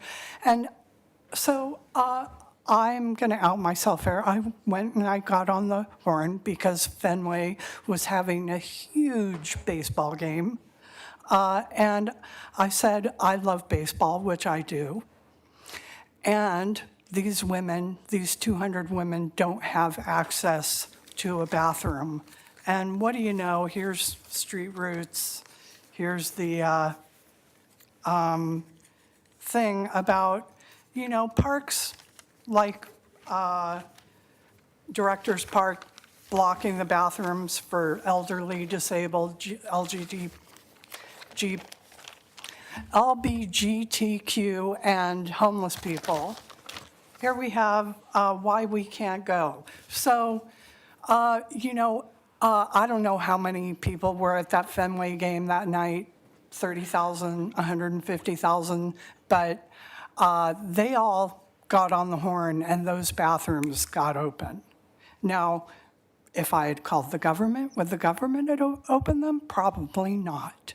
So, but I also want to say about parking is why not just shut down all the parking around Providence Park and increase the number of and access of vendors who can sell merchandise there so that you can increase the percentage of ticket and merchandise licensing that you can take back, so you can take back some of this money and you can use it for low-income and homeless and disabled people. Because let me tell you, the number of beds for the mentally ill, I can count them on my fingers that they've opened this year, okay? Just like that, and that's it.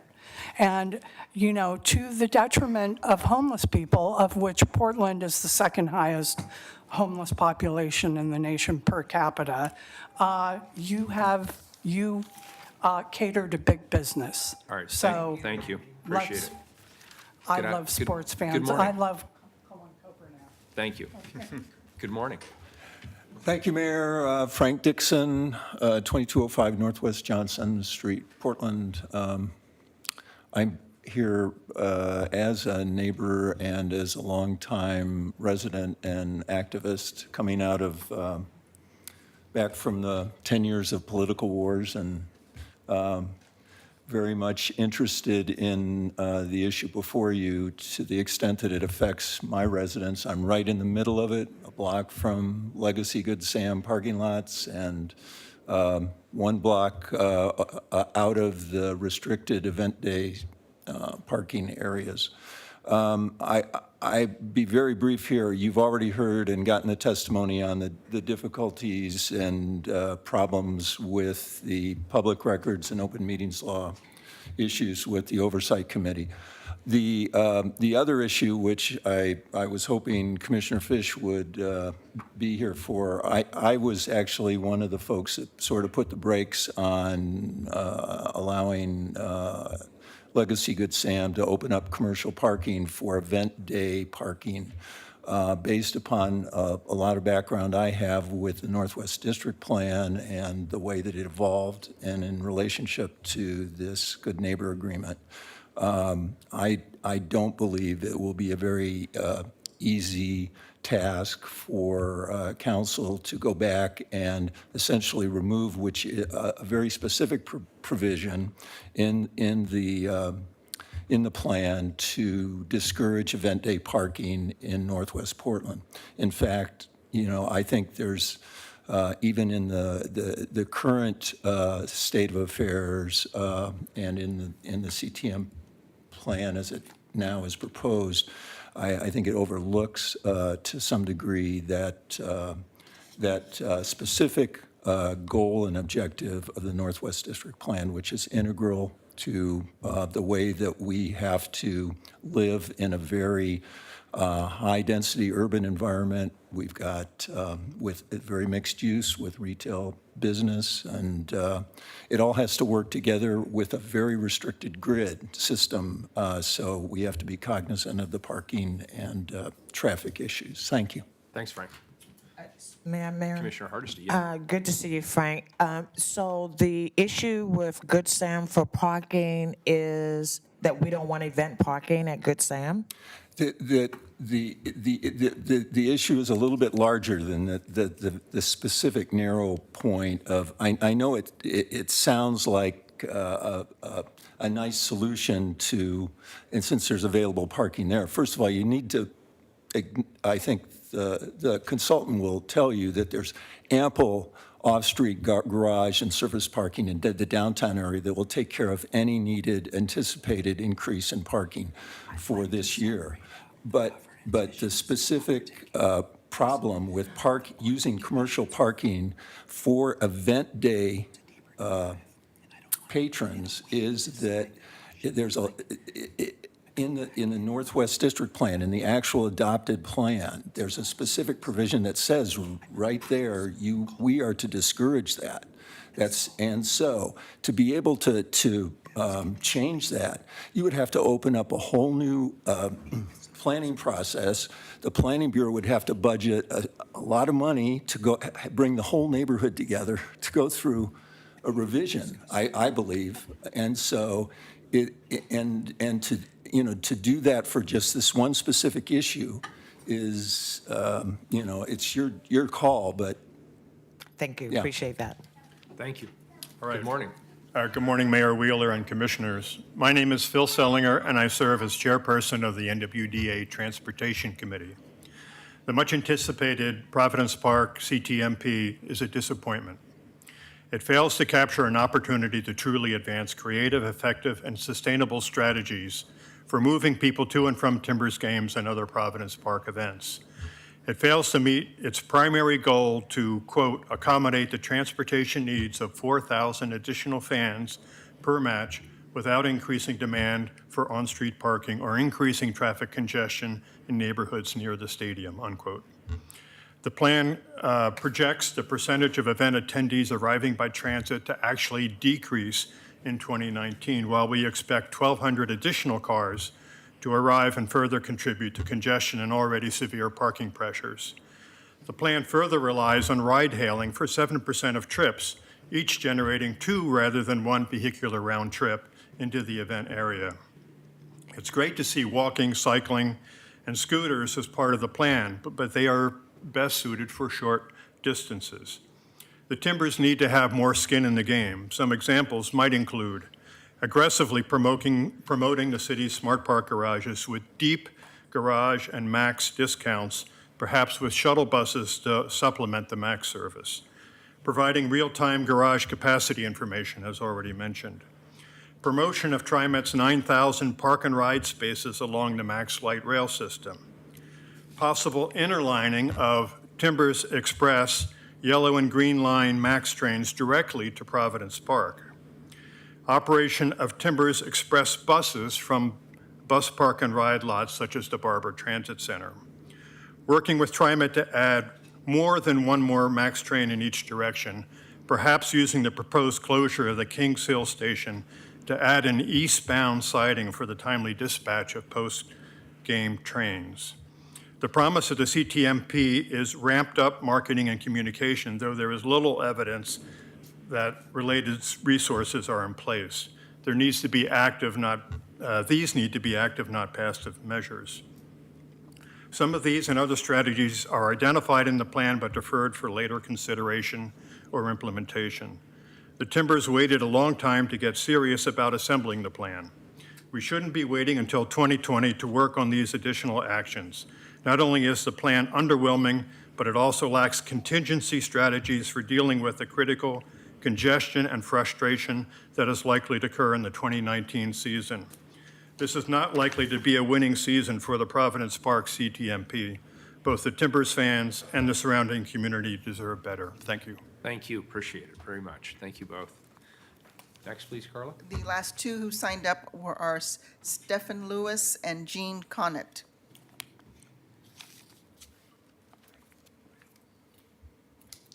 Good morning. Thanks for being here. Yeah, my name is Stephen Lewis. I'm here representing the 107 Independent Supporters Trust. We're the nonprofit that runs the Timbers Army and the Rose City Riveters.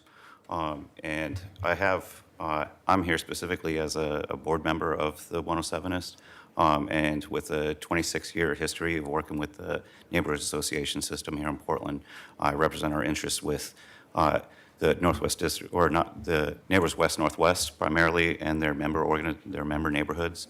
I've served on the Goose Hollow Foothills League, and I currently am the transportation chair for the Maplewood Neighborhood Association and the vice chair of the Sweeney Transportation Committee.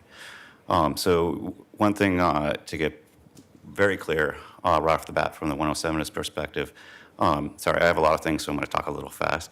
I want to try to touch on a lot of your comments. We are very much supportive of multimodal transportation and not using cars, and definitely against single occupancy car shares. One thing that is kind of lost in the data, we think some of their projections are very conservative. Something that's really important to consider is that these 4,000 people who are going to be new season ticket holders are coming off the wait list. These people have had access to Timbers tickets ahead of time, and many of them have coming off of leasing other people's season tickets. So like many of us have more season tickets than we need for our family, and then it's a way of getting more people to the games without having to do scalpers and stuff like that. So a lot of these people have very well-established means and ways they know how to get to the stadium. But there's also other people, there's people coming from outside of the TriMet area specifically, have some different issues as far as being able to park and ride. So, I'm going to hit just a few examples. So, Sunset Transit Center is frequently at capacity. So a lot of those people end up having to come down and either hide and ride or, compete for some parking, and it's not a part of their plan. The Southwest Corridor plan, we think, is going to help alleviate some of this, because you've got people coming up from Salem, and, many people who are driving in are carpooling. If you come in by yourself in a car, you're going to get pretty shamed. So there's the carpooling. We think we are very supportive of using the structures and having an ability to reserve spaces ahead of time. We're also semi-concerned about the more long range. Some people have issues taking TriMet home because of the quality of their service where they are, to not be able to go to different places. And yeah, Sorry, I have more, but I try to go fast. Thank you. And if Commissioner Fritz were here, she would not fail to mention that we had a good presentation last week on the 107s and the great work that you guys do in the community. We're really Just briefly, appreciate yeah. And we look forward to coming and talking more at length with you guys soon. Look forward to having you. Thank you. Good morning. Good morning, Council, and good morning, Ms. Hardesty. I apologize, thank you. Nick, excuse me, but last year, how much did you spend on cleaning up the Willamette River? You were a water person, right, last year? So I don't mean to be rude, but we're trying to keep this focused on Okay, the so it agreement goes in like front of us this. today. Thank you. Since I came back to Portland, I went back to my home in St. John's, and I went down where we all used to play and dive off the barge, including my son, to find dust, white dust, and great big signs that says, please leave the area immediately. Re-inhaling at this point will cause permanent mental damage. Now, I'm just back, right? And I'm supposed to say I'm from Portland again, but the thing of it is that why, I know that it wasn't there back in the 90s. I don't know where it came from. I don't know what it is, but I know this, on a windy day, you really think it isn't gonna flow into the river? And you guys build a dock down here somewhere. I'm really Wait, sorry. wait, I'm wait. sure this is important, but it's not relevant to the issue we're discussing at this Oh, point. I'm sorry. I thought that I could talk to the city council about something that actually has to do with the city and Well, not a I baseball appreciate game. that, but as or per the the timber. rules, that were read at the beginning of the session, we need to focus on the issue before us. Thank you. Could I add one? No, thank you for your participation. So Mayor, can we have a brief? Commissioner just, Fish. That's the end of the testimony, Carla? Yes, that's all who signed up. So Mayor, can we have a brief conversation? And we have other things on the agenda that are backing up. But Certainly. I want to just signal a little bit where I'm thinking and may land on this in hopes that it provokes a discussion. First of all,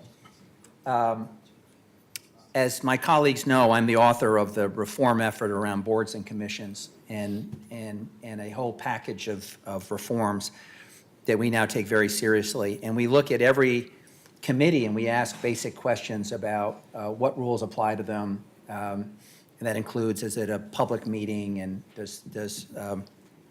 are there requirements to keep minutes and other kinds of things. I am persuaded from the testimony today that we need to take a deeper dive on the Oversight Committee. What I don't want to do is short-circuit that process, because we have now capacity within our legal department and with the legislation to actually do a deeper dive. So my suggestion is that we engage council in taking a bigger look at the Oversight Committee, and that will include things like composition. It will include things like quorum, whether public meetings law apply, what are public records. It'll include all the issues that have been framed for our consideration. It'll also require us to do some training, because you can't ask people to serve on these bodies unless they understand what the ground rules are. I would prefer not to jam that in 1 week, because after all, these are basic questions of governance and oversight. And if you don't do it systematically, what you can end up doing is a quick fix that sort of fixes one thing but not another. And I would rather take a month and get it right. So that's where I am on what I consider a suite of issues around oversight, which are very important, but I'd like to have them dealt with comprehensively. Number two, I'm sorry that the OMF amendments were not shared with the neighborhood associations. It would have been much more productive to get your feedback. But as I said in my colloquy with one of the neighborhood reps, I would benefit from getting feedback as to whether these capture the spirit or the letter of the concerns you've raised, because it does seem to me that there's some amendments in an order, and like to know whether you think OMF and Timbers have done a good job capturing the concerns that you've raised. You won't know that until you look at these amendments, but I would ask that you weigh in before our next meeting. And number three, what I'm hearing throughout the testimony is this notion that there's some appetite for conditionally approving these documents, but that we have to do a better job. So what I will be interested in is what is the process for improving these documents and for reporting back to council so that we have an opportunity to evaluate whether there's been progress. And it seems to me that's been the thread in the testimony, that whatever we're going to adopt, it's a provisional and it's going to get better. And so I would like to know what that path is, because actually we're up against a deadline, and so next week we'll be voting on these two we'll be voting whether to accept or not these documents. While they are not council-generated documents, and it's been made clear that the obligation is on the operator and the neighborhoods to work these things out, we can improve them through amendments. So again, those are the 3 points I wanted to make, and in particular, on the Oversight Committee, I would urge that we take a little more time to do a deeper dive, because I think there's some fundamental questions we have to ask. And we now have a process to do it, and I don't want us to cut a corner on that. Very good. And Commissioner Fish, if I could reflect on that, I concur. We have 1 week until this comes back before the council as a second reading. And with regard to the amendments that were handed to us this morning, there is an opportunity that I hope will be taken, and I will make sure to engage the appropriate people to make sure that these amendments are thoroughly vetted by the NWDA, by the Stadium Oversight Committee, and also that we have the opportunity to take into account the testimony we had today. I am also concerned by what we heard from representatives of the Stadium Oversight Committee, that public records and open meeting laws are not being adhered to. And I agree with you, that requires clear training in terms of all of our public bodies on what is expected. On the flip side of this, we are under a deadline. And the Timbers are under a deadline because they have a season that's coming online too. And it's my understanding this agreement has to be approved in some form. Perhaps there, and we'll just have to look at it this week, but perhaps there is a way to put a flag out or keep an opening or make a commitment that we will revisit those policy and process issues on the committee. Because I agree with you, when we have people on the committee come in and say that A, they haven't been included, B, they are not following open meeting laws, and C, they are not maintaining public records as required by state laws for public bodies, that is not something we can just sweep under the carpet. Finally, I just want to say something as the presiding officer. I have now been handed amendments at the last minute, 3 out of the last 4 meetings. And in all of those circumstances, it has been represented to me that the appropriate bodies have been aware of those amendments. And once again, I find that that is not the case. And so I'm going to put a standing policy out for all city bureaus. That is, the presiding officer, I will no longer accept last-minute amendments unless I have had the opportunity to vet them and share the insights with my council members in advance. And if the appropriate organizations or key stakeholders have not been included, unless they are technical amendments. I have accommodated this, and I've accommodated it to my count 3 times too many in the last month, and I'm done with it. So I want to make that very clear to all city bureaus that I expect the homework to be done in advance. If there are roadblocks that people have identified, I expect you to resolve it. That's what leadership is from the bureau perspective. Don't bring it to me at the last minute and assume that we can fix it when we know we are going to have key stakeholders come to the microphone and say they haven't seen it, they haven't vetted it, they haven't had a time to discuss it. That just puts us in a position of looking, frankly, uninformed and out of the loop. We're done with that. So, Commissioner Hardesty. Thank you, Mayor, and thank you, Commissioner Fish, for your comments. I find this a bit problematic, especially when there's an assumption that we're going to rely on Portland Police Bureau to provide additional services as needed. I'm very troubled that the conversation was happening with the union and not happening with people in leadership within the Portland Police Bureau. I also want answers to my question about the average miles traveled, about season ticket holders, because again, who benefits and who doesn't benefit when we do this expansion means a lot to me. It is important to me that I have information, as the mayor said, in advance and not at the very last minute. I will never be forced to vote yes for something just because somebody else is on a deadline. So I want to be clear that your emergency does not equate to my emergency. I will do my due diligence, and I will weigh the pros and cons, and I will make a decision based on that. If you think I need additional information, now would be a great time to start setting appointments with my office so that I will have all the information I need to make a good vote. Thank you. Thank you. And Commissioner Hardesty, my pledge to you is that over the course of the next week, I will make sure that we have an opportunity to sit down with the appropriate representatives of the Portland Police Bureau to discuss that particular item. It is my understanding that similar to what Mike Krebs said with regard to PBOT and traffic enforcement, this is also on an as-available basis per the contract we have in place with the unions. But I will make sure that we clarify that and have a clear understanding prior to taking this up again next week. And last but not least, since I seem maybe a little bit hot on my last statement there, and if that's how you interpreted it exactly correctly. I also want to say this. I am very grateful to the Timbers organization for their significant investments in the stadium, which I think is a very positive thing for the community. It's a very positive thing for the sport as well. I think there are a lot of young people who are really inspired by what the Timbers and the Thorns are doing. I'm grateful for community supporters for the tremendous amount of work and engagement that you have put into this.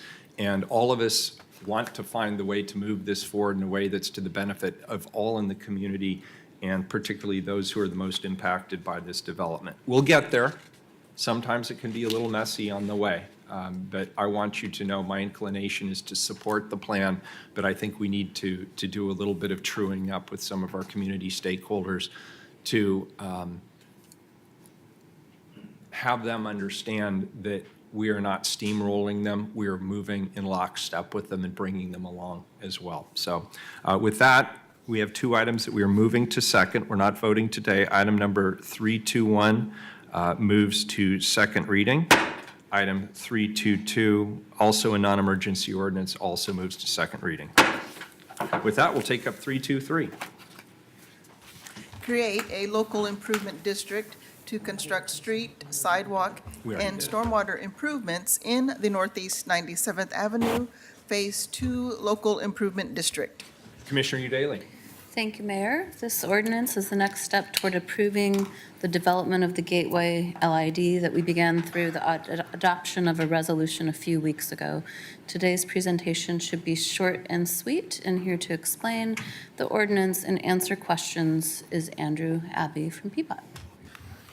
So I'm going to try to keep this to about 45 seconds or less. I think we covered this adequately last month. I have really a one-slide presentation here for you, but last month we talked about our larger vision for Gateway, and those discussions continue per the map on the left.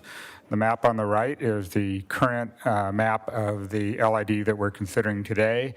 There's been a minor boundary change to the map to allow us to do some bicycle safety improvements on East Burnside Street over I-205. We received no remonstrances against LID formation, so my recommendation, and we have no amendments this morning, my recommendation is to pass this to a second reading and approve it next week. And last but not least, I passed out a fair amount of testimony that we received, all in favor from various stakeholders, including TriMet, Metro Councilor Bob Stacy, and Multnomah County Chair Deborah Kafori, among others. And finally, we do expect during the design of the LID to bring forward to council a street vacation ordinance of Northeast Cooch and Davis Streets that's shown in red on both of those maps, and the cost of that street vacation will be borne by Block 1, which is also west of Northeast 97th Avenue. Those are all the remarks I have this morning. I think we have a few folks here to testify, and happy to take any questions that council might have. Thank you, Andrew. My apologies, Mayor. That took 1 minute and 30 seconds. Thanks, Andrew. We'll Appreciate it. try harder next time. Public testimony. Carla, how many people do we have signed up? I have 4 people signed up. Very good. Come on up. The first 3 are John Mulvey, Jennifer Stedman, and Gordon Jones. Good morning. Welcome. Name for the record. And if you just keep the mic about 6 inches away, that's usually about right. Good morning, Mr. Mayor and Commissioners. I'll keep this very short. I am John Mulvey. I'm co-chair of the Housing Committee of your East Portland Action Plan. EPAP submitted a letter to all of you directly about 2 months ago, and I understand it's in the packet you got today as well. We just want to express our support for this project. It's a great plan to build high-density housing near our biggest transit hub. And we are particularly impressed with the developer's commitments to affordability. It's desperately needed at this point. I don't need to tell you that. So we did want to ask that you use your influence. There's at least one additional LID coming. There will be an ask at that point for support through Prosper Portland and through PBOT. And we hope that you will support that as well. Thank you. Appreciate it. Good morning. I'm Gordon Jones. I live in the Gateway District at about 2 blocks from the neighborhood we're talking about. Mayor Wheeler and commissioners. I'm going to make my comments very brief today as well. I think it's a good time for us to reflect a little bit on the history of this. I went back and read the testimony of June 13, 2001, when Gateway's Urban Renewal Association was passed, or Urban Renewal Area. And many people testified that day about the history of Gateway, the contentious relationship with the city, and how they'd now formed this marriage and the Urban Renewal District, and some of the planning documents that had already been done, the Gateway Concept Plan and so on. Many of the local people like Arlene Kimura, and who's still advocating for Gateway, Dick Cooley, who's now passed. But the most prescient testimony came from Don Mazziotti, who was the executive director of Portland Development Commission at that time. And he pointed out, I'll paraphrase it, that not one street will get built, not one park will get built, and nothing else will happen based on this urban renewal area. It's going to take a lot of private investment to make this happen, this vision. That day was filled with hope and vision from everyone, and I'm just here today to ask you to please continue that hope and that vision. It's a process that takes many small steps to get where we're trying to go. And I think we've made some progress out in Gateway, but there's still a long ways to go, so we appreciate your support. Thank you, Gordon, for being here today. And again, thank you for the tour. I appreciated it, as did my team. Good morning. Hello, I'm Jennifer Stedman, and I work for one of the partners in Gateway. And I'm asking today for the approval of the 97th Street LID so we can continue our vision of creating a community in the Gateway area. With the approval of this LID, we will be able to start projects that will help with the connectivity of the streets to keep the community safe. Without the approval of this LID, the neighborhood will not have a chance to be developed, we will not be able to build high-density affordable housing, we will not be able to help small businesses, and not be able to employ hundreds of people. Now I'm going to briefly touch on the discussion of displacement in the community. We have roughly 32 homes in that area that will be affected. My personal plan, and I know all the partners' plan, is to create, which I'm working on currently, an anti-displacement policy for any of the Gateway residents. We do not plan, we're fully committed to not displacing them, but instead giving them housing with the option of moving back into the community once our projects are complete. With the approval of this LID and the next LID, we will start, we'll be at a starting point for creating the much anticipated needs of this community. We're committed to help Gateway become what everyone has dreamed it would be. Thank you. Appreciate it, all three of you.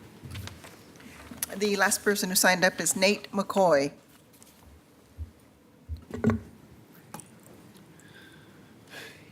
Welcome, Nate. Thanks for being here. Thank you. Mayor, Commissioners, thanks for having me. For the record, my name is Nate McCoy, Executive Director of the Oregon Chapter of the National Association of Minority Contractors.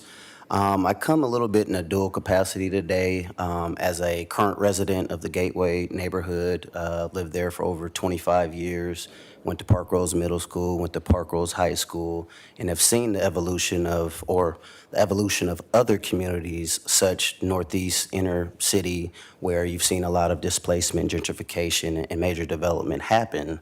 And, you know, with the whole preference policy right to return, we need to be thinking about other options in which people in these communities live, such as Joanne Hardesty, our commissioner, who I think resides still in this neighborhood and knows it just as well as most at the table. I actually managed through the Portland Housing Bureau the Rose Apartments that Gordon did in this area, and I was struck by his appetite for diversity, equity, and inclusion. We've heard that, these are buzzwords, but what I really appreciate about this project is it's looking at an area that already has a high concentration of diversity, equity, and inclusion, including David Douglas, who's interested in starting a elementary school just north of this site. Because there is so much concentration of youth. We were talking to Gordon about minority contracting. You heard job creations. We're also talking about businesses that could feel a lot like what you see on Vancouver and Williams today.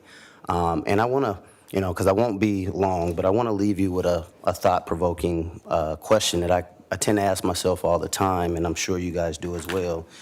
How do you knit a building into a neighborhood as opposed to imposing a building in a neighborhood? And I think the thoughtful work that Gordon has done, as well as this community around this project, is how can we bring the community into it from the beginning? I heard you talk about amendments a minute ago.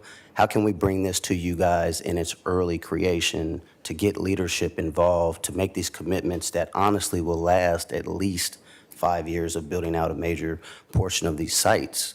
And what I really honestly also like is that we're also talking about minority development, not just construction and outreach to minority communities, but how do these seasoned developers work with minority development interest groups? And so we're talking about that offline on a public-private partnership. And I'm really kind of tapping my hat to you, Mayor, as the leader of Prosper Portland and the Housing Bureau. As you approve this, hopefully next week, I'm asking that there be future commitments on helping build out the actual buildings, because we're only talking about infrastructure now. And I think there needs to be commitments to this neighborhood, because this is the nexus that is the closest to a Pearl District neighborhood that we have from a zoning. So I just think with our commitment at NAMAC and my leadership, that I think we can get this truly into the community's hands of benefiting, as well as creating a new park, which I know that Nick would care about, because this area needs more parks as well. So they've got the land, and I think now we just need commitments and leadership to advance this work. So with that said, thank you for my time, and I don't know if there's a question or two, but I'm here. Commissioner Hardesty. Thank you, Mayor, and thank you very much, Nate. Really appreciate you being here today and you speaking to this. I think this is maybe one of the last opportunities for Portland to get it right. Yep. To ensure that people who are already living in East Portland and the Gateway District actually will benefit from development that's coming. And I believe that we will depend on organizations like yours to be real leaders in helping us do this right first. I get so frustrated sitting up here and I hear about aspirations that are never met over and over and over again. And somehow the market just takes over and then, you know, people are displaced. And so I'm going to be seeking your advice and your counsel and you outed me already. I was going to put on the record that I do live in Gateway, so clearly I will benefit from any improvements that come to Gateway, but I also will be one of those critics, making sure that the folks that are my neighbors and business partners today can continue to be my neighbors and business partners tomorrow. So thank you for being here, and really appreciate your early investment of time and energy into this. Thank you. Mayor, if I could just add a comment. Commissioner Fish. We're certainly open to a park now. You might have heard we have a few. We have a little bit of a budget challenge, but we're open to that discussion. Very proud of the Gateway Discovery Park that Commissioner Fritz brought online, which actually we'll be talking about a little later in our agenda. The one difference between what we're doing today in taking up an LID and what we're forecasting for tomorrow, which is discussing a Prosper Portland investment, is that the standard for our action is different. So when we get to the point that we're talking about making a public investment and Prosper Portland putting money on the table, we'll be looking for your guidance as to what the sideboards are for that investment. Because that's where we get to talk about, we go from aspirations to actually some concrete proposals about what we expect in the development. That's a different standard, obviously, than we apply on an LID. And so we'll be looking for your suggestions on that phase 2 of this discussion. You got my commitment for sure. Thank you. Nate, I appreciate your differentiation between infrastructure and construction in housing and commercial space and the like. My view, having had the opportunity to look at this site a number of times, and Gordon and I had a chance to go out there, and you and I have had conversations. The infrastructure is an essential first step. Without the infrastructure, there will not be the development. I think we all recognize that. So I'm glad that we're taking this step today and continuing to move forward on that. The next step with regard to housing and with regard to commercial opportunity, the question for us really is, can we support the level of subsidy required to make it all pencil out, right, for our private sector partners? And that's an area where we're going to need your expertise and your skill set to help us be able to define where is that balancing act between subsidy and the private sector's ability to actually make those investments. But let me just say this, I agree with Commissioner Hardesty. It is like a fantastic opportunity. I agree. And after years and years and years and years of conversations about this, we're actually in a position now where we're going to see real investments in this area, and it will be catalytic. Now, the flip side we also heard was about displacement. Because this is also a part of our city that remains one of the most affordable, relatively close-in locations. And so as we go about this process of urban development, we obviously want to take great care that we're not simply moving people farther east in the process, right? And you know that. I know you do. But thank you for your leadership for many years on this. You too. Very good. Any further discussion? Any further public testimony, or was Nate the last That's all. one? All right, great. We finished with Nate. This is a first reading of a non-emergency ordinance. It moves to second reading. Thank you, and thank you, Andrew. Next item up is item number 336. Increase the flexibility of arts and cultural businesses to host periodic events in their places of business through an annual permit. Commissioner Fish. Well, I am very excited, Mayor, today to bring this item forward. And close observers of our agenda will notice that all 4 members of council that are here today are co-sponsors. And I want to thank my colleagues for supporting this important step. It was just about a year ago that City Council accepted a set of recommendations about how we can play a greater role in helping artists afford to live and work in Portland. And it led to this report. Well, this report has not been collecting dust in some closet. We have been working to implement some of the better ideas. And in fact, the recommendations have served as a guide for our efforts to preserve and to create new affordable art space. We have been flexible and opportunistic when a different tool could also help serve that effort. The most recent example of a success story is the musician loading zones that Commissioner Udaley and I unveiled last month. which will serve musicians at 11 music venues across the city. Today, we are announcing another new tool, which is really just an improvement on an old tool. The process was a collaborative effort between Portland Fire and Rescue, the Bureau of Development Services, and all of our City Hall staff and colleagues. With us this morning is Tracy Schreiber, who is our Arts Affordability Fellow in my office, who will be making a brief presentation. She's joined by Jamie Dunphy, who's wearing a suit today, I think, which is something of a first. And we're pleased that Fire Marshal Nate Takara has been able to carve out time to join us, and Terry Whitehill with Development Services. We would not be here, gentlemen, without your help, and we're grateful for it. So let me, with some pride, turn to my office's Arts Affordability Fellow, Tracy Schreiber, to kick us off this morning. Nick, And this before is- you do that, could I ask, where are you from? Which school? Which school? Who's asking? Buckman. Okay. Are you having a good tour? All right, well, all right. thanks, enjoy it. Bye-bye. Enjoy the rest of the tour. I'm sorry, Commissioner. And this, They were too cute. We had to we have the good fortune of having Tracy in our office. She is another example of the collaboration that exists between Portland State University and City Hall. She is an Arts Affordability Fellow, and this is her first time testifying before council. Excellent. So, Tracy, take it away. Great. Well, good morning. My name is Tracy Schreiber, and as the Bring the mic Commissioner just a little closer. mentioned, I'm the Arts Affordability Fellow for Commissioner Nick Fish. And with me is Jamie Dunphy, Senior Policy Advisor with Commissioner Fish, Nate Takara, Fire Marshal, and Terry Whitehill with BDS.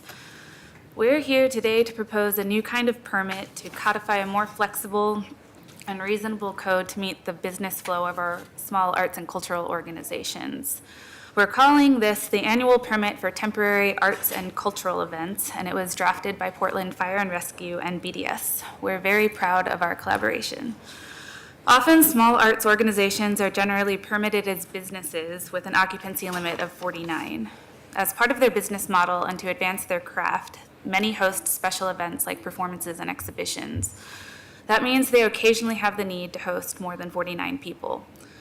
The annual permit for temporary arts and cultural events allows for 90 occurrences within a calendar year with up to 75 occupants. It continues to ensure the protection and safety of attendees and provides the necessary flexibility for small arts and cultural organizations to be compliant with life safety code. Prior to this permit, when these small organizations needed temporary assembly, they were faced with an incongruent timeline to planning and executing their events and extraneous and frequent costs. The annual permit for temporary arts and culture events simplifies these barriers. We're excited to bring you this proposal. We believe it represents council's commitment to supporting arts and cultural organizations, protects basic safety requirements, and removes a barrier to this kind of important community event that simplifies the process for everyone. We welcome your questions and thank you for your time. Thank you. Well done. Nate, you want to jump in? Sure. Good morning. My name is Nate Takara. I'm Fire Marshal, Portland Fire and Rescue. Good morning, Mayor, Commissioners. I just want to first thank Tracy. She did an amazing job of bringing Terry and I together and trying to work through all the codes. As you folks know, the codes can be very stringent at times, and I think collaboratively we were able to look at it and create some flexibility, but yet without jeopardizing fire life safety issues. But yeah, so I hope this would help solve and the arts community and make it much more flexible for their use. Thank you. Thank you. That's our presentation. That's a model presentation. That was a model We presentation. Nicely done. kept it short and sweet, and you hit all the high points. Congratulations. Thank you. Public testimony on this item, Carla. Two people signed up, Edith Gillis and Maggie. Very good. We're getting a little bit crammed on our schedule, so I'd ask you to keep it in 2 minutes, please. Good afternoon. I am Edith Gillis, and of course, I'm thanking you so much for participating in this. And I'm one more person saying, please vote unanimously for this because it nurtures and strengthens the community building, hope, courage, mutual understanding, empathy, moral risk-taking, and teamwork democracy. It is healing and trauma therapeutic and supports preventative health. It gives people a voice and expression so they have alternatives to isolation and hate and violence. Art helps targeted victims of hate and injustice heal, and those who don't have words don't have to revert to harm. It supports conversations and local problem solving. It advertises local spaces for diverse uses that benefit all. It supports arts and artists, newcomers to view and hear art, and potential donors. It expands art education and multicultural understanding, mutual respect, and mutual aid. It helps the economy and societal security, and it helps prepare for disaster resilience with mutual trust and creative problem solving with a can-do, am-doing, all-loving attitude. Thank you. Perfectly timed as well. I would like to see more established arts groups include homeless and low-income and disabled people and minorities and LGBTQ people in their art showings and art exhibitions, and integrate, show great works alongside people who do great art but are in poverty. And then you could also just set aside some space for people in poverty to show their work as well. Thank you. Thank you both. This is a resolution. Is there any further discussion? Please call the roll. Fish? Well, I want to begin by thanking Tracy Schreiber, who has been working tirelessly on this and a number of other issues in our office. And we greatly value the relationship we have with Portland State University that provides a pipeline for really talented people who get a chance to come to City Hall and work for a defined period of time. And this is an example where someone comes and really makes a difference. So first, Tracy, thank you, and I'm glad that you have family members here today to soak in this moment. I want to thank Fire Marshal Nate Takara and Terry Whitehill with Development Services. It's been my experience on this council that we do our best work in collaboration with other bureaus and colleagues. There's a lot of consternation about our form of government, but there's nothing that a little collaboration can't cure in our form of government. And I think we do our best work when we sit down with people that have skin in the game and we talk things through and we get to solutions like this. When I think about this proposal, I think about collaboration, I think about flexibility, I think about the fact that it comes at no cost to fire and life safety. And I think about the fact that it's another demonstration of what I have come to really appreciate about service on this body, which is this is a solidly pro-arts council that is constantly looking for ways to provide better services to the creative community, whether it's concierge services at the Bureau of Development Services, whether it's the regular events that Polly coordinates in this building where we bring the arts community to our community and we share experiences, whether it's the work we did in the musician loading zones. And by the way, sometimes small changes are the ones that have the biggest impact. We have meetings where we talk about hundreds of millions of dollars here and hundreds of millions of dollars there, and we hear from almost no one. But we fix a chronic problem with musicians who can't stop and park and move their instruments into a club without getting a ticket. You fix that problem, we get a lot of attention, and we get a lot of people paying attention. And that was a fantastic collaboration with PBOT and Commissioner Udaly. So proud to work and serve on a council that's pro-arts. This is another part of our continuing commitment to our arts affordability plan. There's more to come. Grateful to my colleagues for co-sponsoring this resolution, and today I'm proud to vote aye. Hardesty? Thank you. I think my colleague, Commissioner Fish, covered all the bases. I think this is good policy, and I appreciate that Nate was involved in the conversation early on. It's important that the fire marshal absolutely supports any kind of changes that we're making. I vote aye. Udaley. Well, this is turning out to be an exciting month for arts at Portland City Hall. Earlier this month, we celebrated Comics Month. And of course, April 15th was the deadline to pay your arts tax. So if you haven't done that, I encourage you to do it. I'm sorry to say you will probably have a penalty. That is not my personal preference, but that is reality and is why I encourage people to pay it on time. So I'm very pleased. Oh, and last night I got to speak at the Heart of Portland opening reception, which was an amazing event with PPS students from all over the district, marching bands, choirs, visual artists. It was really a pleasure to be there and see our arts tax dollars at work. I'm very pleased to co-sponsor and support this resolution. It was our creative laureate, Suba Ganesan, who is the founder of New Expressive Works Art Venue, which is a small-ish arts venue that was facing challenges around permitting, obviously the current structure didn't align with the reality of how these performing arts venues function. It posed programming challenges, as well as created a financial burden for small and medium-sized performing arts venues. As we heard, the resolution has been created working closely with the Fire Bureau and the Bureau of Development Services. So while we are able to be better responsive to the needs of our arts venues, artists, and performers, we also know there's been no compromise on life and safety issues. This resolution is a simple but meaningful change, and it aligns with our 2017 plan for preserving and expanding affordable art space. So thanks again go out to Tracy Schreiber and Jamie Dunphy from Commissioner Fish's office, as well as Nate Takara, the city's fire marshal, and Terry Whitehill from BDS. And thanks also to Suba Ganesan and Pollyann Burge, who is my Arts and Culture Policy Director, for collaborating with Commissioner Fish's office on this effort. Aye. Wheeler.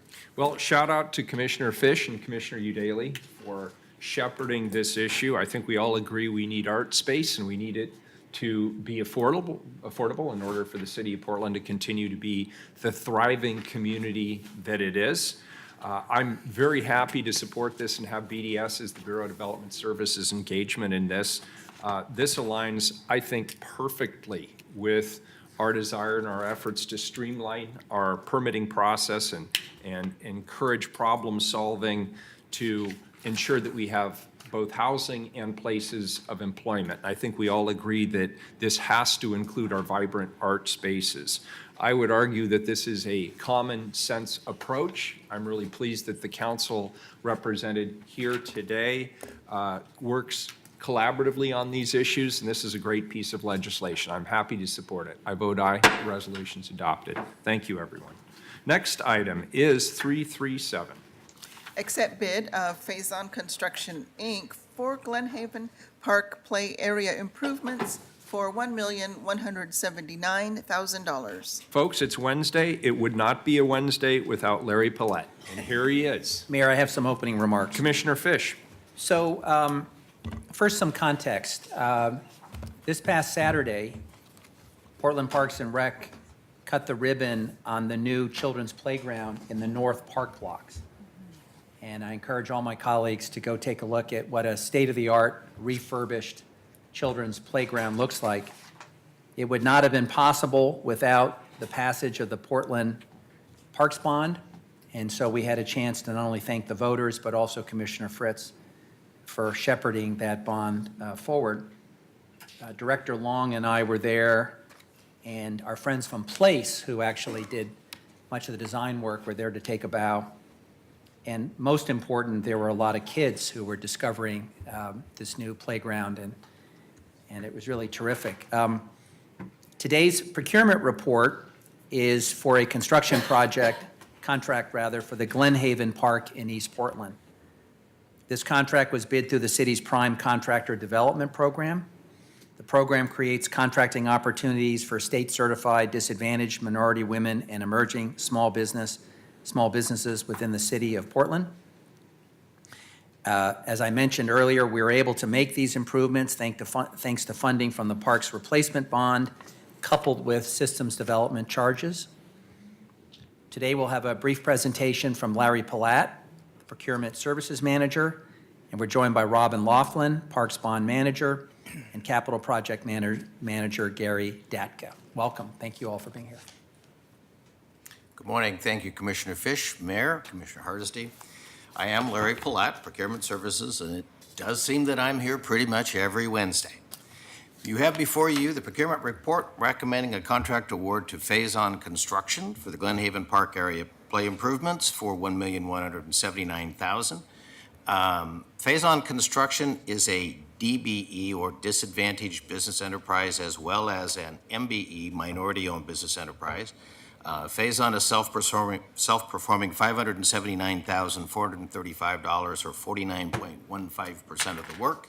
Phase On is subcontracting $145,229, or about 13% of the work, to other state-certified co-bid firms, apportioned as follows: $85,901 to an ESB, or Emerging Small Business, GR Morgan Construction, whose ownership is actually reported in the co-bid site as Caucasian female, performing playground equipment and play surface installation, and $59,328 to Miller Factors, a WBE, or women-owned business enterprise, whose ownership is also reported as Caucasian female, performing irrigation, landscape planning, erosion control. There is a combined level of state co-bid certified firm participation for this project of 61.46%. The engineer's estimate on the project was $1 million. The Bureau's confidence level was moderate. The project was advertised on our electronic procurement system. Bids were opened January 17th. 4 were received. The lowest responsive and responsible bidder is Phase On Construction at $1,179,000, which is, unfortunately, $179,000, or 17.9% over the engineer's estimate. Portland Bureau of Parks and Recreation, along with Procurement Services, had identified an aspirational goal, as we do through our standard subcontractor equiting program, of co-bid certified firms at 20%. Unfortunately, it's not met, but the participation in the project is still excellent. Phase On Construction is located in Portland, Oregon. They are a State of Oregon certified disadvantage as well as minority-owned business enterprise. They do have a current City of Portland business tax registration account, and they're in full compliance with the city's contracting requirements. If council has any questions about the solicitation, I can certainly answer those, or Portland Park's 2 finest people are here for a presentation. Robin, I just had a quick question. Was Phase On also the company that did the North Park Blocks project? Yes. So they've actually now developed the capacity to handle a lot of our work, right? Absolutely. That's happened over the last few years, but now they're a prime contractor rather than getting work as a sub, and they're actually doing some of our best work. They are, indeed. Terrific. Any further questions? If not, I'll entertain a motion. So moved. Second? We have a motion from Commissioner Hardesty, second from Commissioner Fish. Was there a presentation? Oh, I'm sorry. Was there more? I apologize. You want us There's more. Oh, there's more. Okay. Would you like to see? Oh, there is. Okay. So I will suspend the vote. I We'll be brief. apologize for that. Sorry. It's okay. Again, my name is Robin Laughlin. I'm the Bond Program Manager for Portland Parks, and with me is Gary Datka, our Project Manager for this project. As you mentioned, Phase On Construction is our successful bidder for this project, and we do look forward to working with them again soon on this project. The Glen Haven project is a part of the 2014 Parks Replacement Bond, and it was generously passed by voters who approved the $68 million to make improvements just like this all across our city. This project falls within the theme of playgrounds within the parks bond program needs. And in addition to the $1.45 million from the bond, the project will be receiving funding from our system development charges in the amount of $250,000. Mayor Wheeler, Commissioners, thank you for having me today. My name is Gary Dotka. I'm a Capital Project Manager with Portland Parks and Rec. Glenhaven Park, located in northeast Portland at the major intersection of Northeast Siskiyou Street and Northeast 82nd Avenue, is a community park in the Roseway neighborhood and is adjacent to the Portland Public Schools Madison High School campus and Roseway Heights Middle School. This map shows the park location just west of I-205 and south of Sandy Boulevard. The park serves 2 census tracts split by 82nd Avenue within its half-mile radius, or 15-minute walk boundary. It's a diverse community with combined census data indicating residents in all non-white racial and ethnic identity groups reporting above the city's mean, with the most notable for Asian and Pacific Islander groups, which is almost twice the city's average, and the majority of these identifying as Vietnamese. Acquired by Portland Parks and Rec in 1948, Glenhaven Park is a very active 15.5-acre park featuring sports fields, court sports, skate park, restrooms, paved paths, and a decommissioned concrete wading pool. The restrooms and play area receive heavy daily use. The playground is located nearest Northeast 79th and Northeast Siskiyou on the north side of the park. The red box shown here is the project boundary and will make improvements to a little bit more than an acre of the park. The new playground and picnic spaces will provide a much-needed improvements for this park. Currently, the existing playground suffers from several non-accessible and disjointed play components, spaced too far apart for kids to make a play circuit and for supervision. The existing post and platform play structure and wood fiber safety surfacing installed as part of Portland Park and Recreation's Gobi Bond in the mid-1990s has served its useful life and now has many ADA deficiencies and maintenance concerns. The park swings were removed as part of the lead paint removal program in the summer of 2017 and have been a big missing link for this play area. The playground also has a decommissioned wading pool that will be removed as part of this project. Through a community focus group meeting and 2 public open houses, Portland Parks and Rec concluded public involvement with students and neighbors in order to understand their perspective regarding the current use of the park, what's missing from the playground, and what activities neighborhood children want most in play. Connect with neighbors about the positive aspects of making improvements to the park, and solicit feedback and gain support for the design of the play area, play components, and other community assets. The second open house was held during the Southeast Asian Cultural and Heritage New Year's Festival at Glenhaven Park, with overwhelming support and interest from the broader community. At all of our meetings, Portland Parks and Rec provided translation services in Chinese and Vietnamese, reaching out to a community often felt left out of public projects planning. With community input and support, Portland Parks and Recreation developed a design that will construct key park improvements focusing on play features and play opportunities for all users, such as slides, climbers, swings, balance equipment, and spinning elements. Durable, accessible rubber safety surfaces that provide access to all play equipment, picnic tables and other accessible seating and gathering spaces, other amenities such as new accessible drinking fountain, trash receptacles, and much-needed bike racks. ADA accessibility improvements at the 2 park entries from Northeast Siskiyou and interior pathways around the play area and to the restroom will be improved upon. Continued development of Portland's urban tree canopy with new deciduous and evergreen trees. And lastly, a creative art installation through the Regional Arts and Culture Council. We're here to ask Council to accept the low bid from Feijong Construction for Glenhaven Park Play Improvements Project for $1,179,000. With the acceptance of this bid by Council, we will proceed with construction of the project set to begin early this summer. We have an anticipated completion date by the end of this year, 2019. I'm happy to answer any questions you might have at this time. So we have a motion and a second. Any further questions based on the presentation? Excellent PowerPoint. It cemented my position, which I'm going to hold a secret until I cast my vote. Please call the roll. Fish. Thank you for an excellent presentation. Aye. Hardesty. Aye. Wheeler. This looks great. I think it'll be very, very well received by the community. Thanks for your excellent work. I vote aye. Resolution's adopted. Next item, item 338, please. Authorize a temporary interfund loan not to exceed $2.6 million from the Bureau of Planning and Sustainability Solid Waste Fund to the Portland Clean Energy Community Benefits Fund to provide interim financing for startup cost of the Clean Energy Community Benefits Program. Colleagues, through this interfund loan, the city will assist the Portland Clean Energy Community Benefits Fund and begin operations as soon as possible. By utilizing internal resources of the city as the interim funding source, the program implementation will be completed more cost effectively by avoiding any external transaction costs. This legislation will ultimately help the Clean Energy Fund program quickly deliver a robust, transparent, and community-centered design and development process. Welcome. Thank you for explaining it to us. Thank you. Good morning, Morning. Mayor. Can you hear me? Yep. Good morning, Mayor and Commissioners. My name, for the record, is Bridget O'Callahan, and I am the city's treasurer. Also joining me today is Matt Gierach.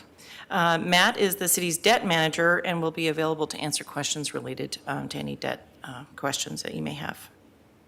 I'm here to present an ordinance that would provide temporary funding to the Clean Energy Community Benefits Fund. I know that you're all familiar with the fund, but for the record, those in November of 2016, voters in Portland approved a ballot measure 26201.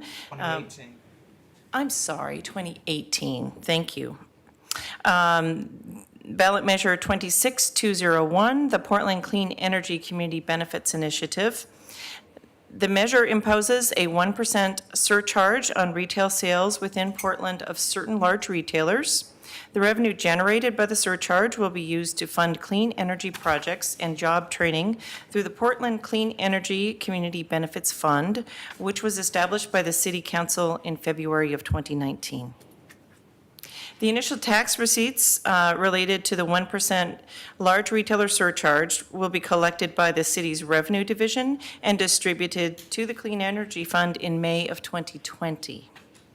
Rather than waiting until May of 2020 to begin the Clean Energy Fund's operations, this legislation's interfund loan will allow the City of Portland to accelerate staffing and program implementation into the current fiscal year 2018-2019. The interfund loan will be made from the Bureau of Planning and Sustainability's Solid Waste Fund to the Portland Clean Energy Community Benefits Fund in an amount not to exceed $2.6 million. The interfund loan will accrue interest at the city's investment fund earnings rate, payable to BPS Solid Wastes at the maturity, which is expected to be June 30th, 2020. What is that rate? The rate presently is 2.31%. That's going to be a floating rate depending upon the investment balances. Thank you. And the total interest is estimated to be approximately $150,000 for that period of time. The Clean Energy Fund will provide community benefits through grants to nonprofit organizations that will carry out clean energy projects and clean energy job training, with a focus on benefiting historically disadvantaged and disproportionately climate-impacted groups, including low-income communities and communities of color. Thank you. I'd be happy to answer any questions that you may have. Commissioner Hardesty. Thank you so much for that presentation. Thank you, Mayor. My question has to do with the $2.6 million.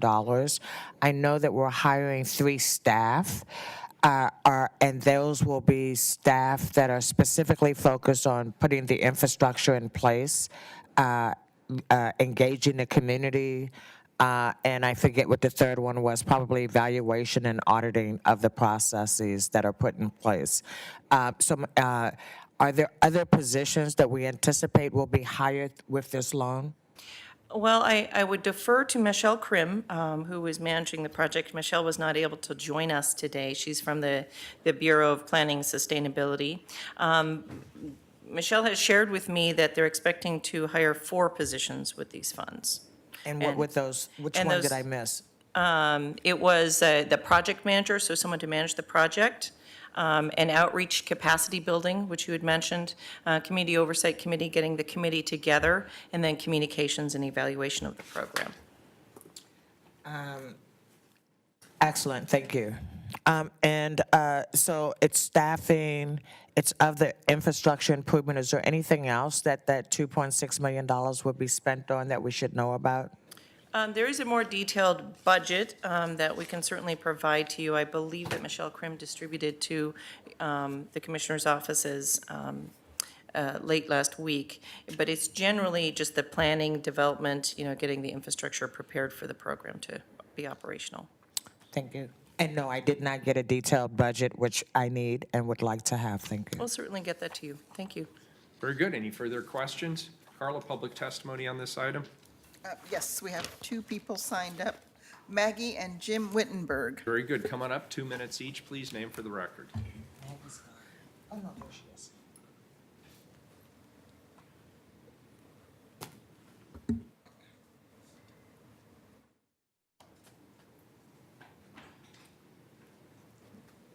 Go ahead, Maggie. Why don't you start?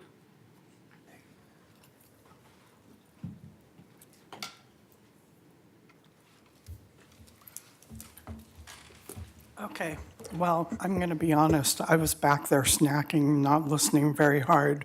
So I'm just going to say that was a good presentation. She did a great job. Thank you. Jim, welcome. Yeah, this, I hope, will be my final appearance here. I've got reservations for Missoula, Montana next week, and I've got it here on the train, and I don't plan to be back in Portland. That's my brother's town. He's a professor and vice president at the University of Montana. So I'm going up there. It's good to see you, Joanna and Nick again, and Ted. Now that all the lobbyists are gone and they've got it down to the nitty gritty, I just have a couple of comments. One of my cards on the top of my thing is a guy named Michael Krebs, and I thought he was a police officer too. I didn't realize he ran the bureau. I've been calling him every month for about 2 years, trying to get some traffic enforcement on MLK. And finally I got hold of a woman there, and she told me that there were 12 officers down. No wonder they can't enforce the traffic in this town. No wonder I have to be fearful every time I go across the road. I fear I'll get run down in my walker. It's open season out there on people who are old, and I just wanted to tell you that I turned 80 years old last week in the hospital. I thought I was having my 5th heart attack, and it was only GI acid reflux. So the last couple of things, I'm sorry about my appearance. I've been sick a lot since January, and I've had a haircut every month on my thing here since January, and I haven't got to it yet. Just the last thing I want to say is I'm really concerned about drug abuse in this town. I see in the paper yesterday there was another thing by county researchers link opioid deaths to drug makers marketing. And the last item on Kafori's state of the county, the very last item I looked at was dentists being regulated by the pharmacists, by the county, and I still think that doctors should be on that list too. Washington State has it, California has it, but we haven't yet. Thanks, Jim. Appreciate it. Thanks for coming in. He is right around here. Those construction guys using the big white trucks, they're not signaling, they're going around really fast, and I can understand why he would have a heart attack most. Thank you. And happy birthday, Jim. Okay, thank you so much. Very good. See you in another life. Bye-bye. Thank you, Jim. Very good. This is a first reading of the non-emergency ordinance. It moves to second reading. Next item, 339, please. Revise home ownership financial assistance guidelines for the Portland Housing Bureau. Colleagues, the Housing Bureau has heard from community partners that there's a need to increase down payment assistance for low-income buyers.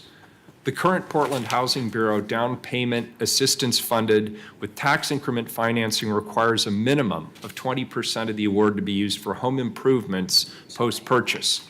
Reducing the minimum 20% requirement to 10% will allow additional funds to go towards the down payment without increasing the amount of total subsidy awarded to the household.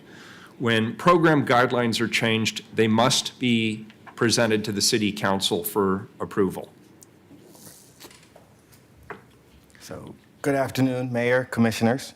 The Housing Bureau is presenting this resolution. Your name for the record, please. My name's Ira Bailey. I'm a Housing Program Coordinator with the Portland Housing Bureau. And working on these guidelines and working with the community homeownership partners, we have heard that there is a need, especially in the interstate corridor urban renewal area, to increase down payment assistance. And with the partners, or some of our partners, starting to initiate new construction, there is not necessarily as much need to have 20% of the assistance go to home improvements, such as new appliances or new paint. However, because of the increasing prices, there is a need for increased down payment assistance, either to make the home buyers more competitive in a cash buying market, or to allow a larger down payment to make the principal first mortgage more affordable. And so the way that we found that we could do this is by decreasing the 20% minimum to 10%, allowing anywhere from $8,000 to $10,000 more in down payment assistance, but not necessarily increasing the amount of total subsidy any one household could receive. And again, I would like to clarify that that is a minimum. If there are households that need to use more, then that 10% can be increased, but it does result in a smaller down payment assistance. Very good. Any questions? Commissioner Hardesty. Thank you very much. I'm just curious, is this home ownership opportunity for people of a certain income? It is. So this requirement that, or total, all of our programs have an income, or most of our programs have an income requirement of about max 100% MFI or below. The way the tax increment financing dollars work is that the household's income max is 80% unless they are purchasing a 3-bedroom, then the AMI can go up to 100% for the household. And so that's 72.5 about medium family income in the Portland metro area. And so this will increase the opportunity for down payment to almost $100,000? Correct. So currently in the interstate corridor, our total subsidy for a household is $100,000. So the down payment would increase from about $77,000 or $80,000 to $90,000. And in the Lentz urban renewal area, that subsidy for down payment is currently $61,000. That would increase to about $69,000. And my last question has to do with, do we anticipate that we're actually going to be able to house more people in home ownership opportunities because of this change? Yes, I can say that with certainty. That is our hope, that is our intention. We understand the challenge that has happened with home prices increasing faster than incomes. So we're hoping that this would allow for that. And have we, I told an untruth. I guess I do have one more question. What have we learned about what low-income people need to be ready for home ownership that making this change will assist us in actually implementing? Well, one of the challenges that we've learned is really kind of a market challenge overall. Is down payment is the biggest obstacle for people to purchase a home.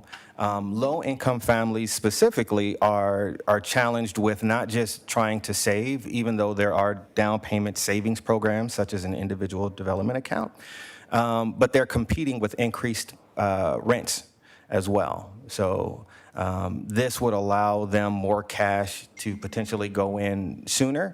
It would allow them the freedom to pay off more debt, reducing their debt-to-income ratios, which in turn could allow them a larger mortgage, or just the ability to save. So they don't have to spend all of their cash if they've been able to save some. Thank you so much. Appreciate it. Oh, you're welcome. Thanks a lot. Public testimony. One person, Maggie. Maggie, 2 minutes. Name for the record again, please. Welcome. It's legal to form a homeowners association among two unrelated people, and they could split a house. You could do that with people who are employed. You could do that with disabled people who are on SSI and SSDI and Social Security. A 3-bedroom, 2.5 bath house, if someone's paying $1,050, that would be $350 a person per bedroom. And then if they're all going in on the utilities and the yard maintenance, say somebody comes by once a month and does the yard and washes the outside windows, they of course can do, the inside themselves unless they hire someone to come in. But of course, disability will also send people who are mobility impaired to do the cleaning and the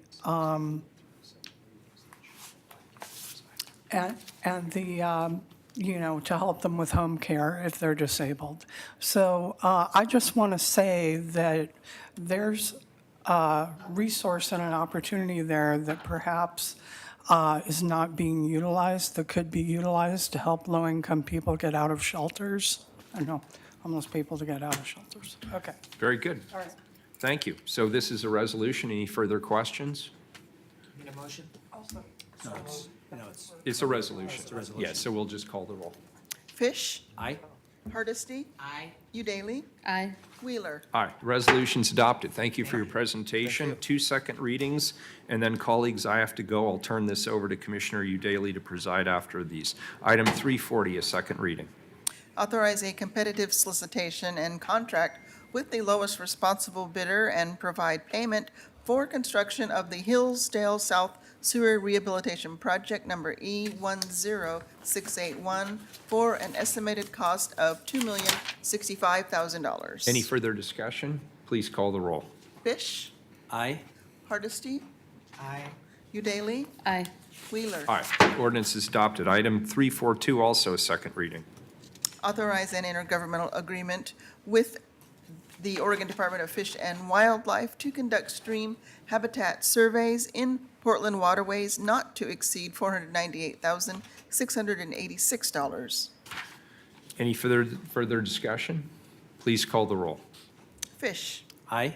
Hardesty. Aye. Udaly. Aye. Wheeler. Aye. The ordinance is adopted. I won't be here to Mayor, vote. Mayor, on Yep, the next item. Commissioner Fish? I Yes? had an amendment to slap an emergency clause on it because there's some urgency. Why don't we go ahead and read it, please? If you leave, I'll lose the chance to do that. I won't allow that to happen. Please read the 342. ordinance. Declare in. 341. Oh, sorry. They're in weird order today. The last item. Oh, the last item. We just did It's actually 341. second to last. 342.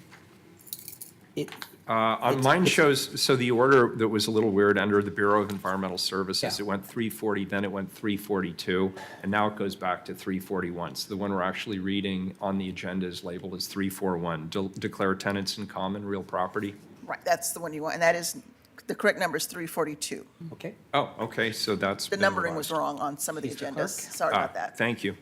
Okay, so That's why 340, we have the clerk. 342 Thank you. is declare tenants in common real property interest in 2 tax lots in the Gateway District as surplus.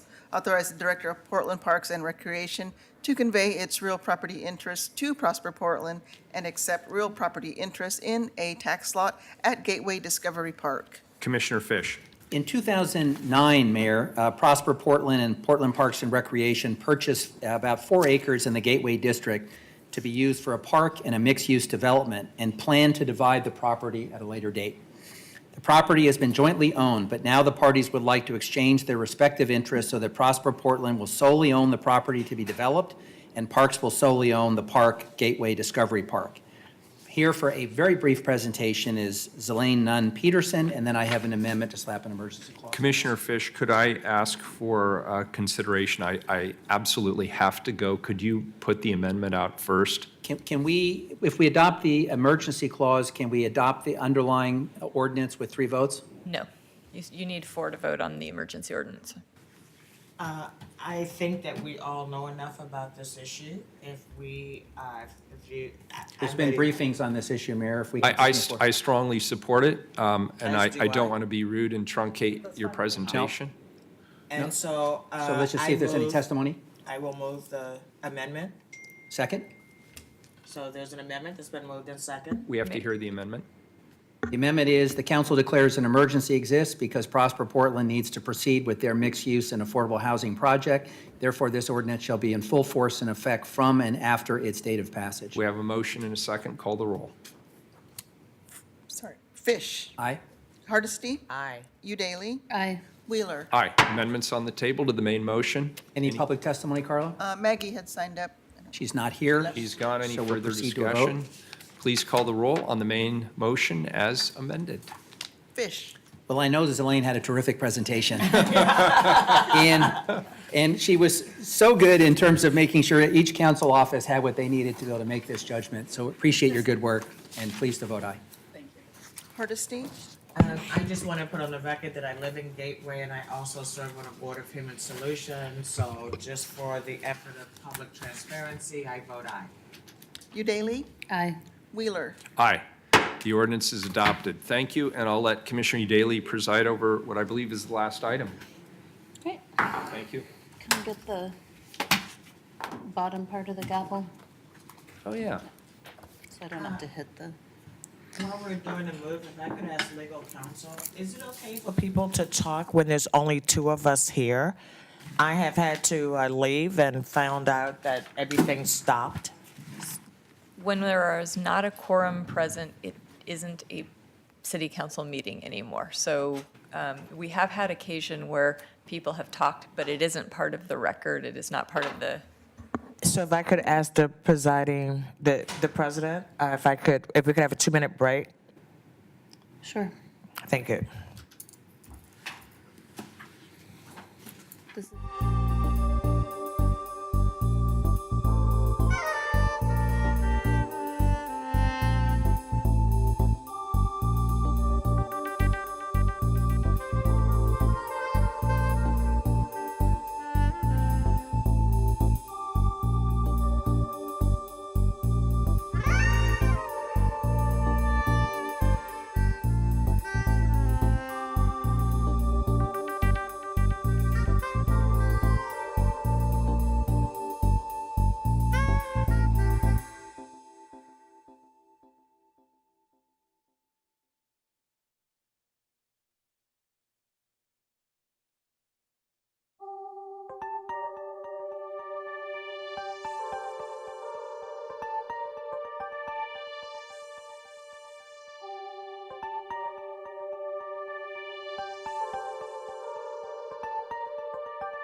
Yes, we're back. Yes.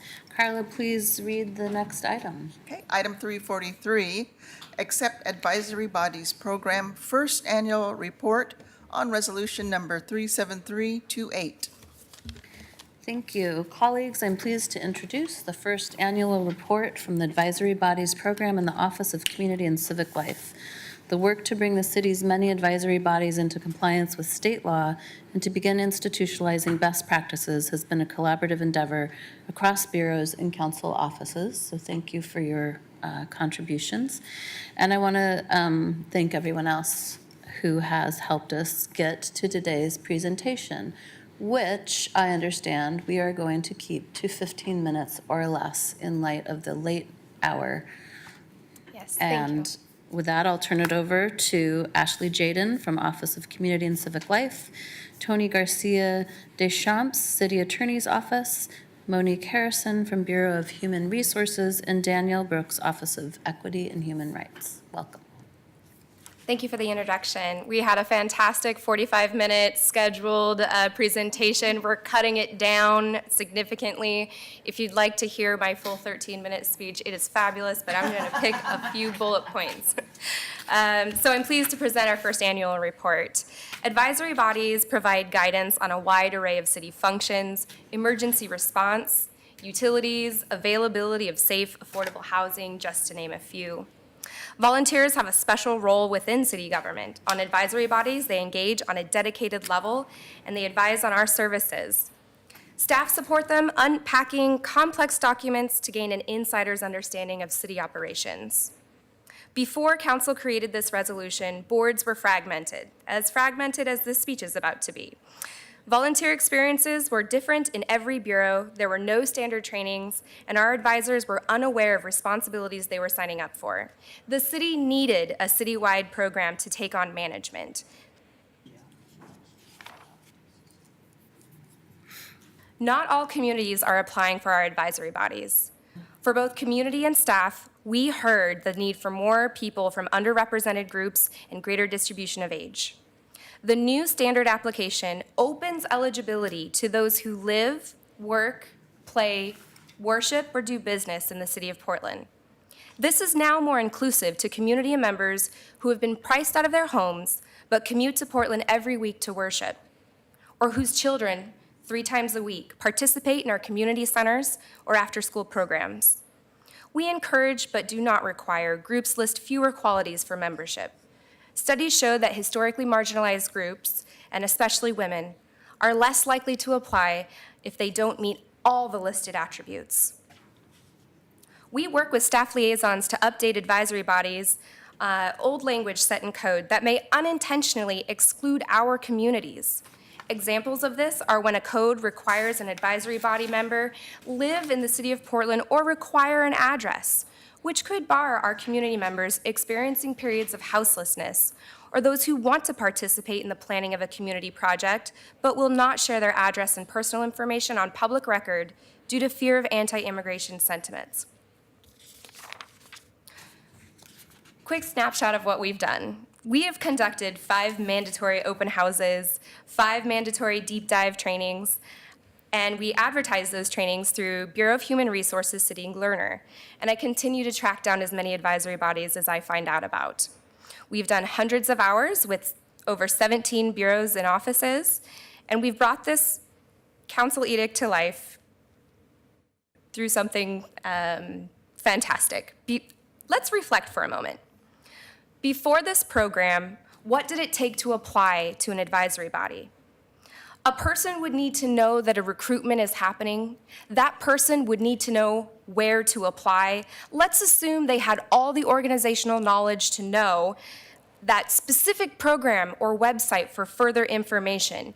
Even if this model resident was the savviest of applicants, if they wanted to apply to more than one advisory body, they would have to use a completely different application from group to group.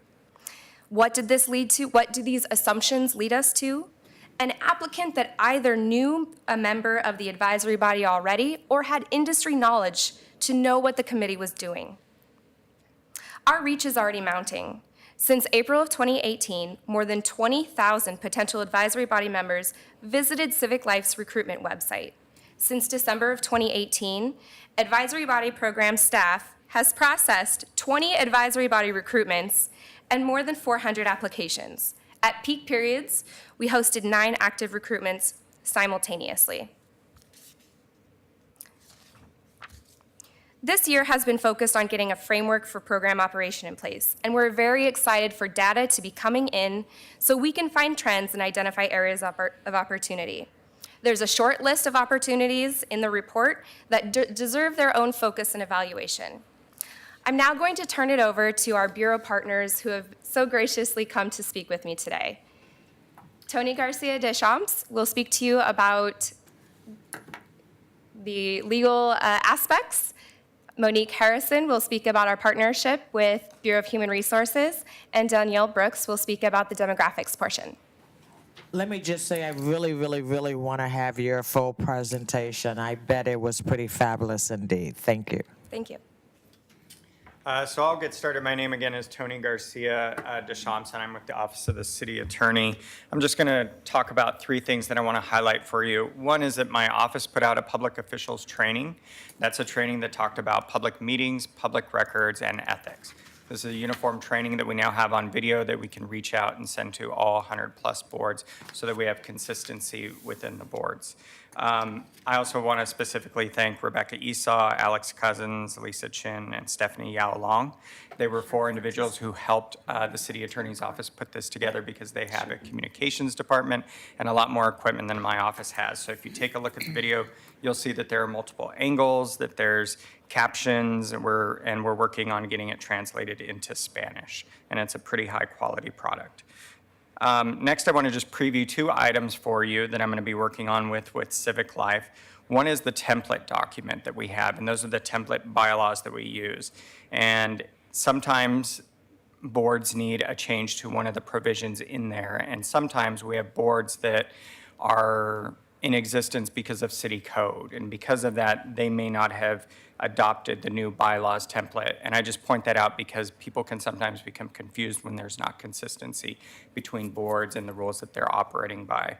I'll be working with Ashley to identify how bureaus can change this at the bureau level and approve modifications to the template that was brought before you back in November of 17.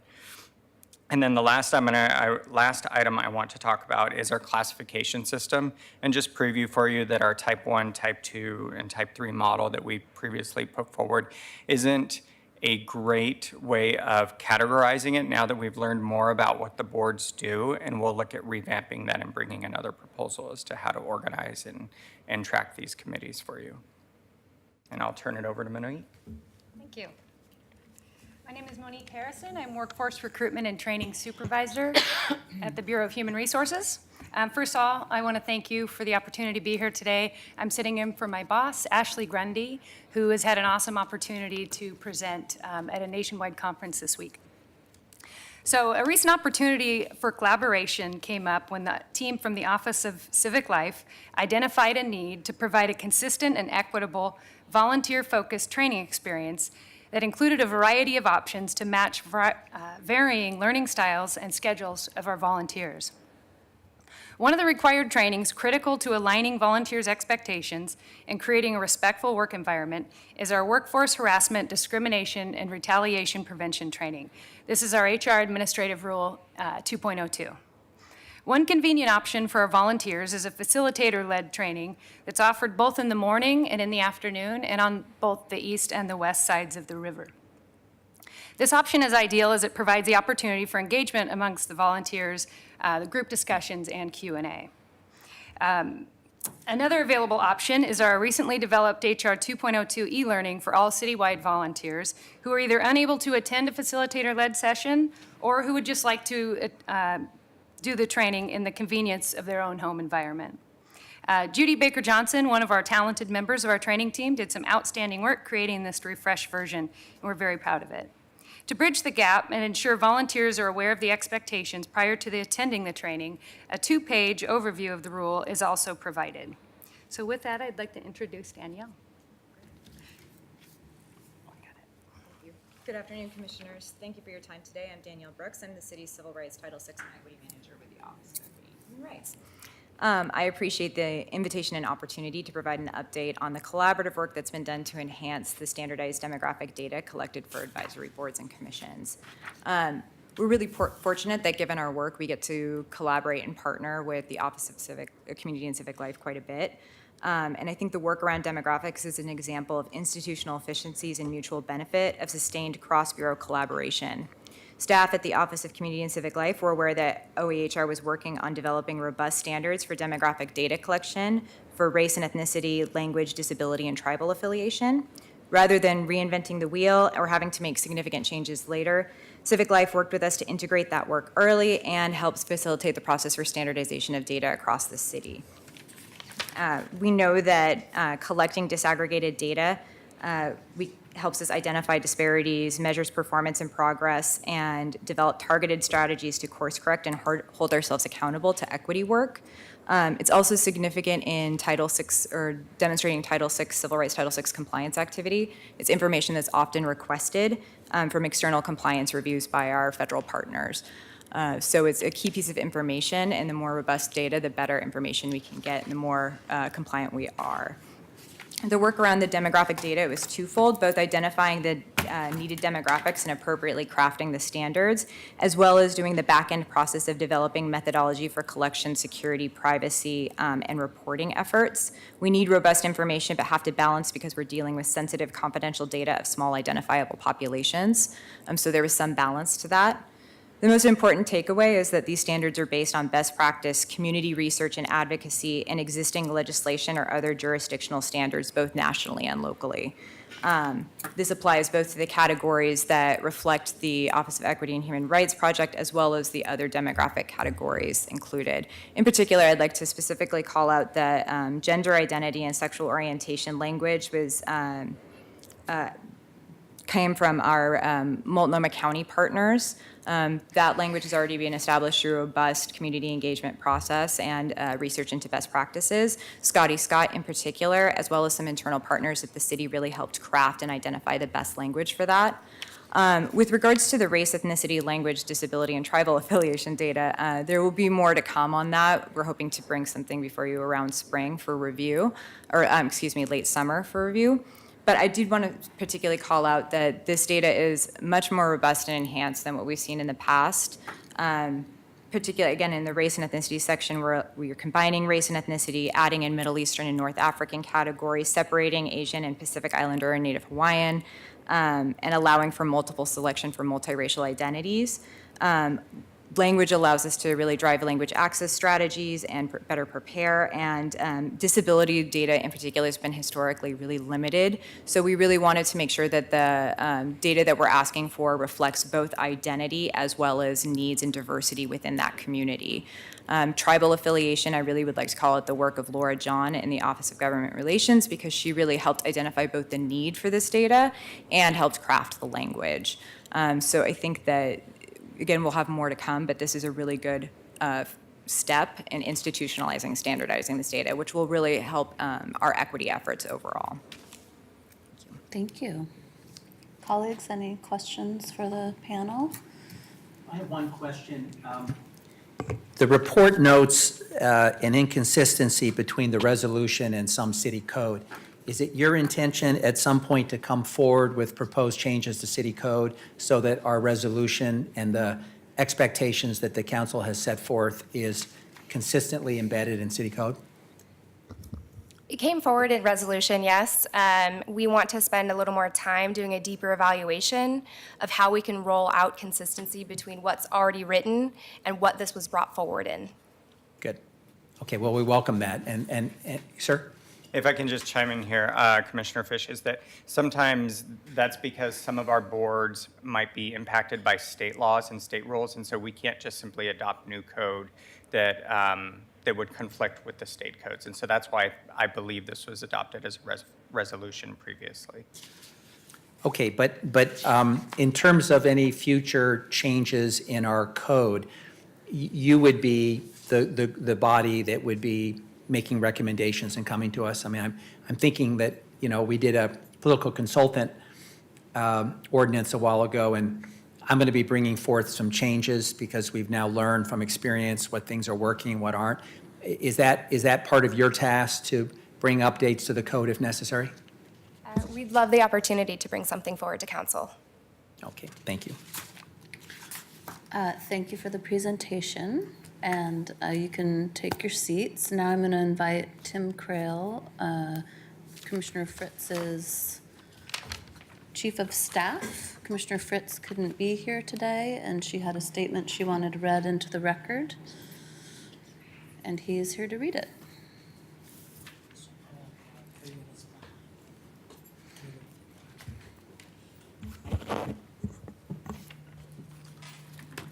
Good afternoon.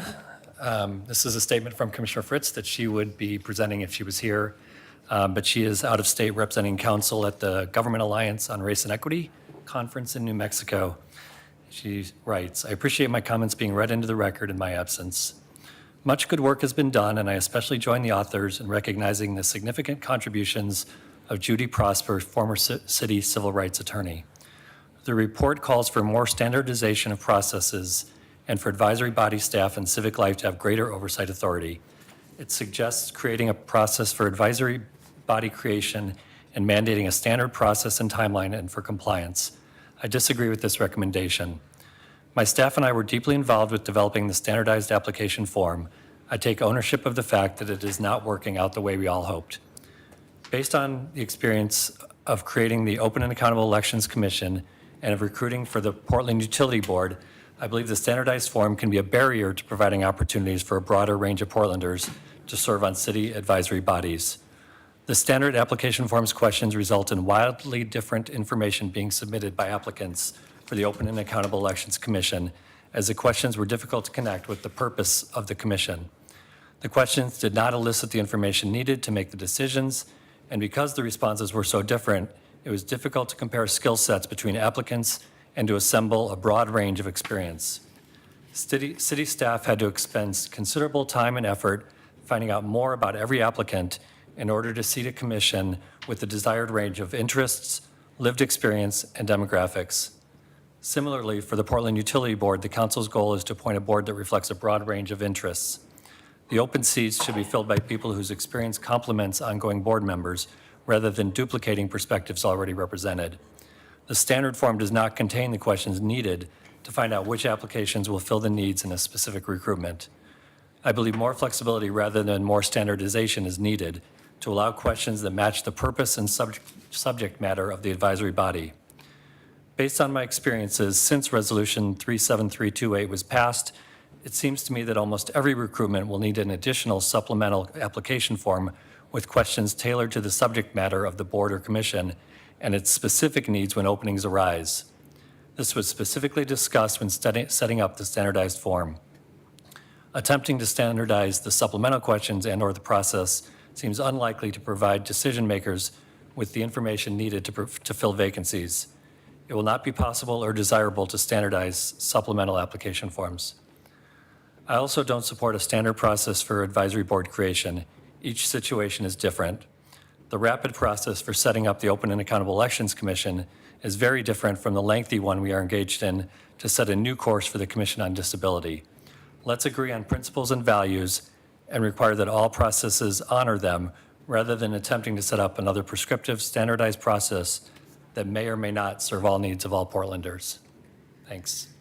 So colleagues, if you have questions as a result of the I'll have a comment. statement that was just read. I'll have a comment when I. Okay, I do have staff that can speak to it. Okay. I do want to clarify one item, which I just want to make sure there's not confusion about. We're not seeking to standardize supplemental questions. We're seeking to standardize the process in which council offices, civic life, and CAO find out about a newly created or changes made to existing advisory bodies, and the standard process would be used to make sure all parties who would have an interest would be aware. I move the report. I second. Great. Carla, please call the roll. Fish? Well, thank you for an excellent, if abbreviated, presentation, and we do have your report. And I am as someone who is deeply committed to reforming the way we do boards and commissions, I'm very heartened by the data in the report about the amount of outreach you've done, the amount of training, the materials you provided, and the like. There was a time in the not-too-distant future where we had literally over 100 boards and commissions where if we had sat down with that body and said, what rules apply to you? Are you or are you not a public official? Do public records laws apply? Are you maintaining records? The answer that we would have gotten back is, I don't know, because no one actually explained that to me. The goal here was to make sure that people that we recruit for important positions where they advise the city and provide other services understand at the outset what they're getting into and what the ground rules are. Now, I don't want to wade too deeply into this standardized application debate, but I will say it's been my view that our primary concern was setting the floor, not the ceiling. And I have no problem tailoring any application to make it more effective for the particular recruitment. But frankly, colleagues, it wasn't that long ago where we didn't even have a floor. And we didn't have sort of basic standardized information. So we cannot retreat from this work because the people that are counting on us the most are the folks that we're asking to volunteer their time and provide service. And we have had a bad habit of putting people in harm's way without explaining to them really what their role was and what the law was and other things. We're making great progress. I appreciate this report. You'll have my full support going forward. And I'm pleased to accept the report. Aye. Hardesty? Thank you. When I used to be on that side of this table, I continue to be frustrated because we have many boards and commissions where we put the same old person over and over and over again because apparently they only know one African American or one Latino person, and that's the one they use nonstop. I also am very aware that we have some boards and commissions that were put up not really to engage the public, but really put up as a barrier to real public participation. I hope that as you're doing your work, there's a opportunity for us to really evaluate the necessity of many of the boards and commissions that currently exist. I mean, I can think of about 3 or 4 of them that are associated with the police bureau that were always handpicked by the police chief, and they still exist today, and they don't report to anybody. We have a big problem with how we engage people. I hope you're also looking at how we remove barriers for regular people to be able to fully participate. And that means providing transportation and food and childcare and all the other barriers that community members face when we ask them to volunteer tens of hours a month to do the city's business. We've failed woefully in actually supporting our volunteers in a way that actually respects their expertise. And I hope that I don't want to put more work on you, and I appreciate that we're at the beginning of a process, but I just want to be very clear for me. My value is that when we ask people to volunteer, that we actually remove barriers to allow them to be able to do that. And so I vote aye, and I look forward to the next step. Thank you. Daly.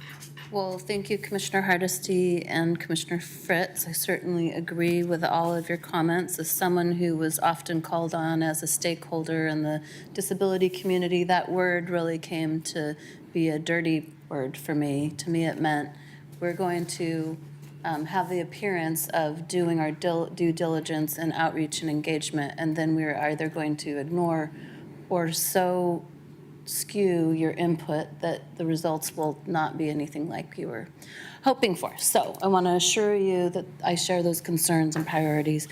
I'm going to cut my remarks way down now.